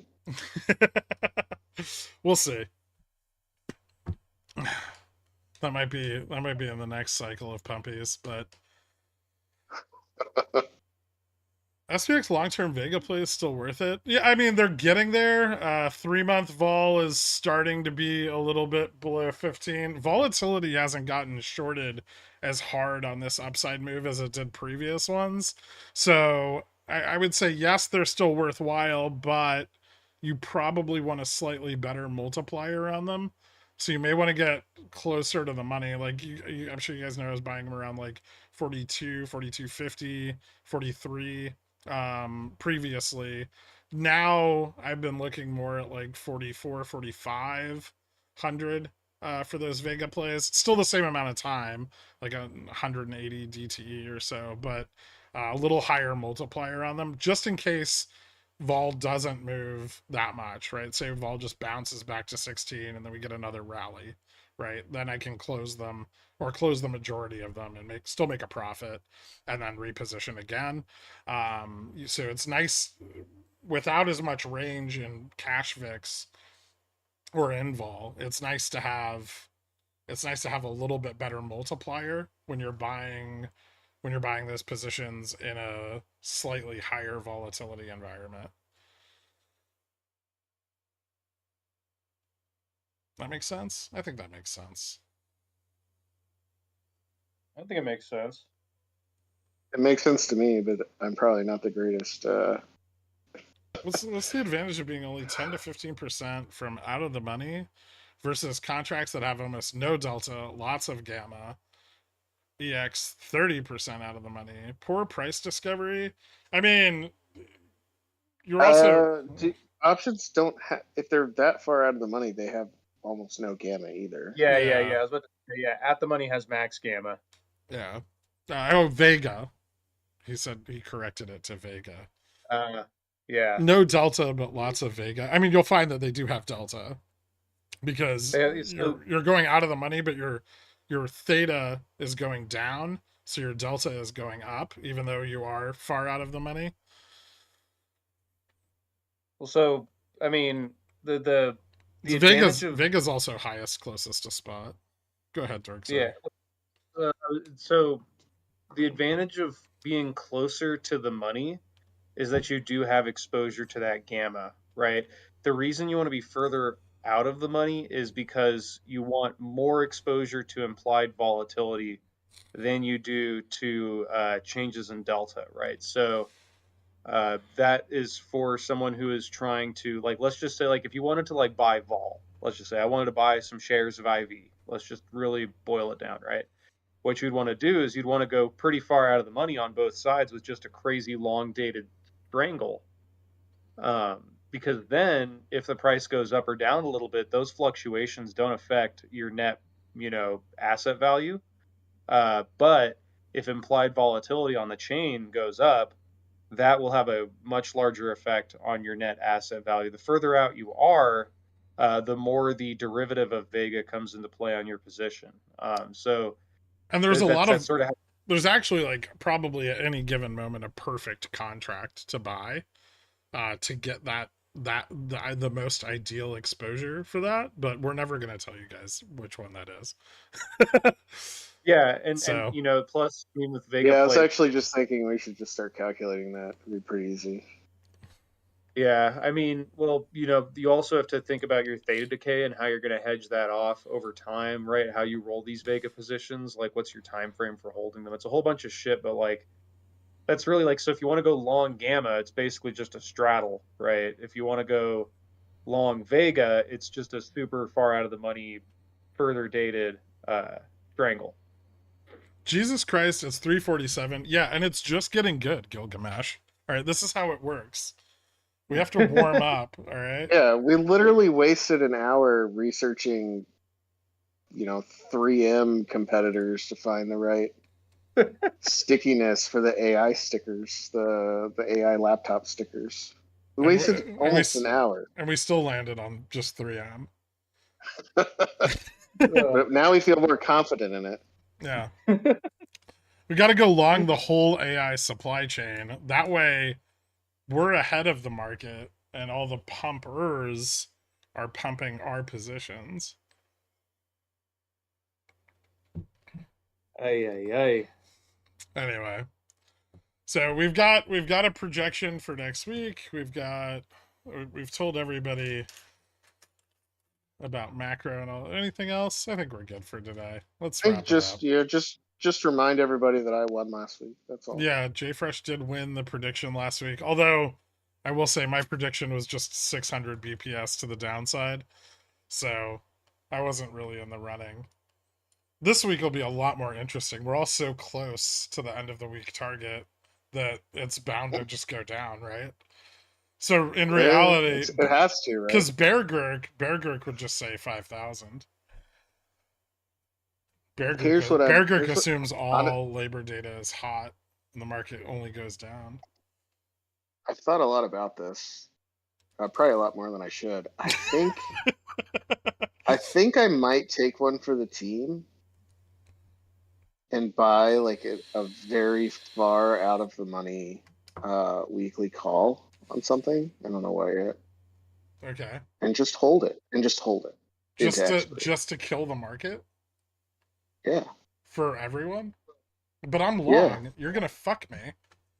Oh, sorry. Bastard. Was it gonna be meta? I don't know, man. Meta makes money. Yeah. Which People is people like selling ads. which is weird. Yeah, well you gotta advertise your AI, right? Welcome back, Paul Lowe. It's good to see you back as a Dillionaire after your run. That's awesome, man. I'd play you a song, but it would literally explode everyone's eardrums. Play I'm it buying anyways, bro. TQQQ weeklies and letting them ride. I'm not sure those are going to be great in the first half of the week, but all right. Don't forget your I mean, you vol can't. decay on TQQQ weeklies. If QQQ has one down day, you're going to lose all of your money. That sounds perfect. Oh, also, really quickly, I think we can end on this. Was it someone was saying Joanne Fabrics is preparing to file for bankruptcy. So if anybody Ooh, wants to that's grab some, bullish. grab some long positions on that bad boy before it's too late. Get them before they're gone forever. Get them while they're hot. Nothing like buying into just actually defunct companies. Hold on, I gotta look this up. Turd fucking loves Joanne Fabrics. God. You know Joanne the worst RQ. part. You know the worst part is it looks like it's gonna run. Is it on Reg Show? I don't know. I don't think so. There was something on Reg Show that was kind of interesting. Um, Why does Turd love Joanne Fabrics? Have you ever been to one? It's just like fake plant wreaths and like a bunch of Elmer's glue and fabric and so like wooden dowels. both Soundhound and its warrants are on Reg Show. Also TSLQ. Isn't that the Tesla? ESLQ's on Reg Show? Yeah, the Tesla Bear Daily, the Tesla Bear 3X is on Reg Show. That sounds Oh my so. Wait, god. hold on. So Tesla's gonna rip. Yeah, Tesla's gonna run like a motherfucker. Huh. Huh? Interesting. Bull. You found your Bullish. stock, Jay Fresh. There's your stock. Now you know Oh. what to buy your out of the money call on. Yeah, I'll buy down to the money call on Tesla. Tesla about to rejoin the Mag 7. I mean, it never really left. It's still way up. I know it's still ridiculously overpriced. I never removed it from the meme 7 even after everybody else did because it was still up a lot. Soundhound is still on Reg Show, and their warrants. Although that one looks super I'm blown not out. touching that. Yeah, I'm not that touching one that looks terrible. shit go. But yeah, I mean All right. Tesla looks, I would say long Tesla is probably reasonable. The Hey, Jay memes are Fresh. back. I've also heard cryptos are going, like all the shit coins. Yeah, it's shitcoin season. It's 2021 all over again. I bought like 6 Bitcoin the other day and then just immediately sold them at like 3% up. It's just like crypto's getting stupid. Oh god. It's so much Well, money. I bet you triggered like an unusual trades algo that's like someone bought 6 Bitcoin and then they bought Bitcoin and then you just sold into their face. I don't think the holding period was very long. Doesn't need to be. Yeah. Jay Fresh, check DM and tell me if you think the variance is larger than the mean. I will after the stream. We have to actually end the stream. We do. No, we don't. What's Fresh 2 group? They're on Reg Show. What? Yeah. Is this your company, Jay Fresh? Is that Hello Fresh? Fresh 2. Right? Group Limited. They're worth 30 cents. They're on Reg Show. It's a biotech company that engages in marketing and selling multi-cancer screening and detection tests that uses patented cancer differentiation analysis, or CDA, and proprietary cancer detection device, or CDA device. The company was founded by Chris Chang Yu and He Yu in Jan 2010 and is headquartered in Lishu, China. Ooh, I mean, Chinese shit. Ooh, and shit they've got a new coming. TikTok video e-commerce venture, bridging the gap between food sources and consumers. Of course they do. That's amazing. This company I sounds mean, like got let's AI written all over it. let's be honest. That one maybe needs to be on Reg Show.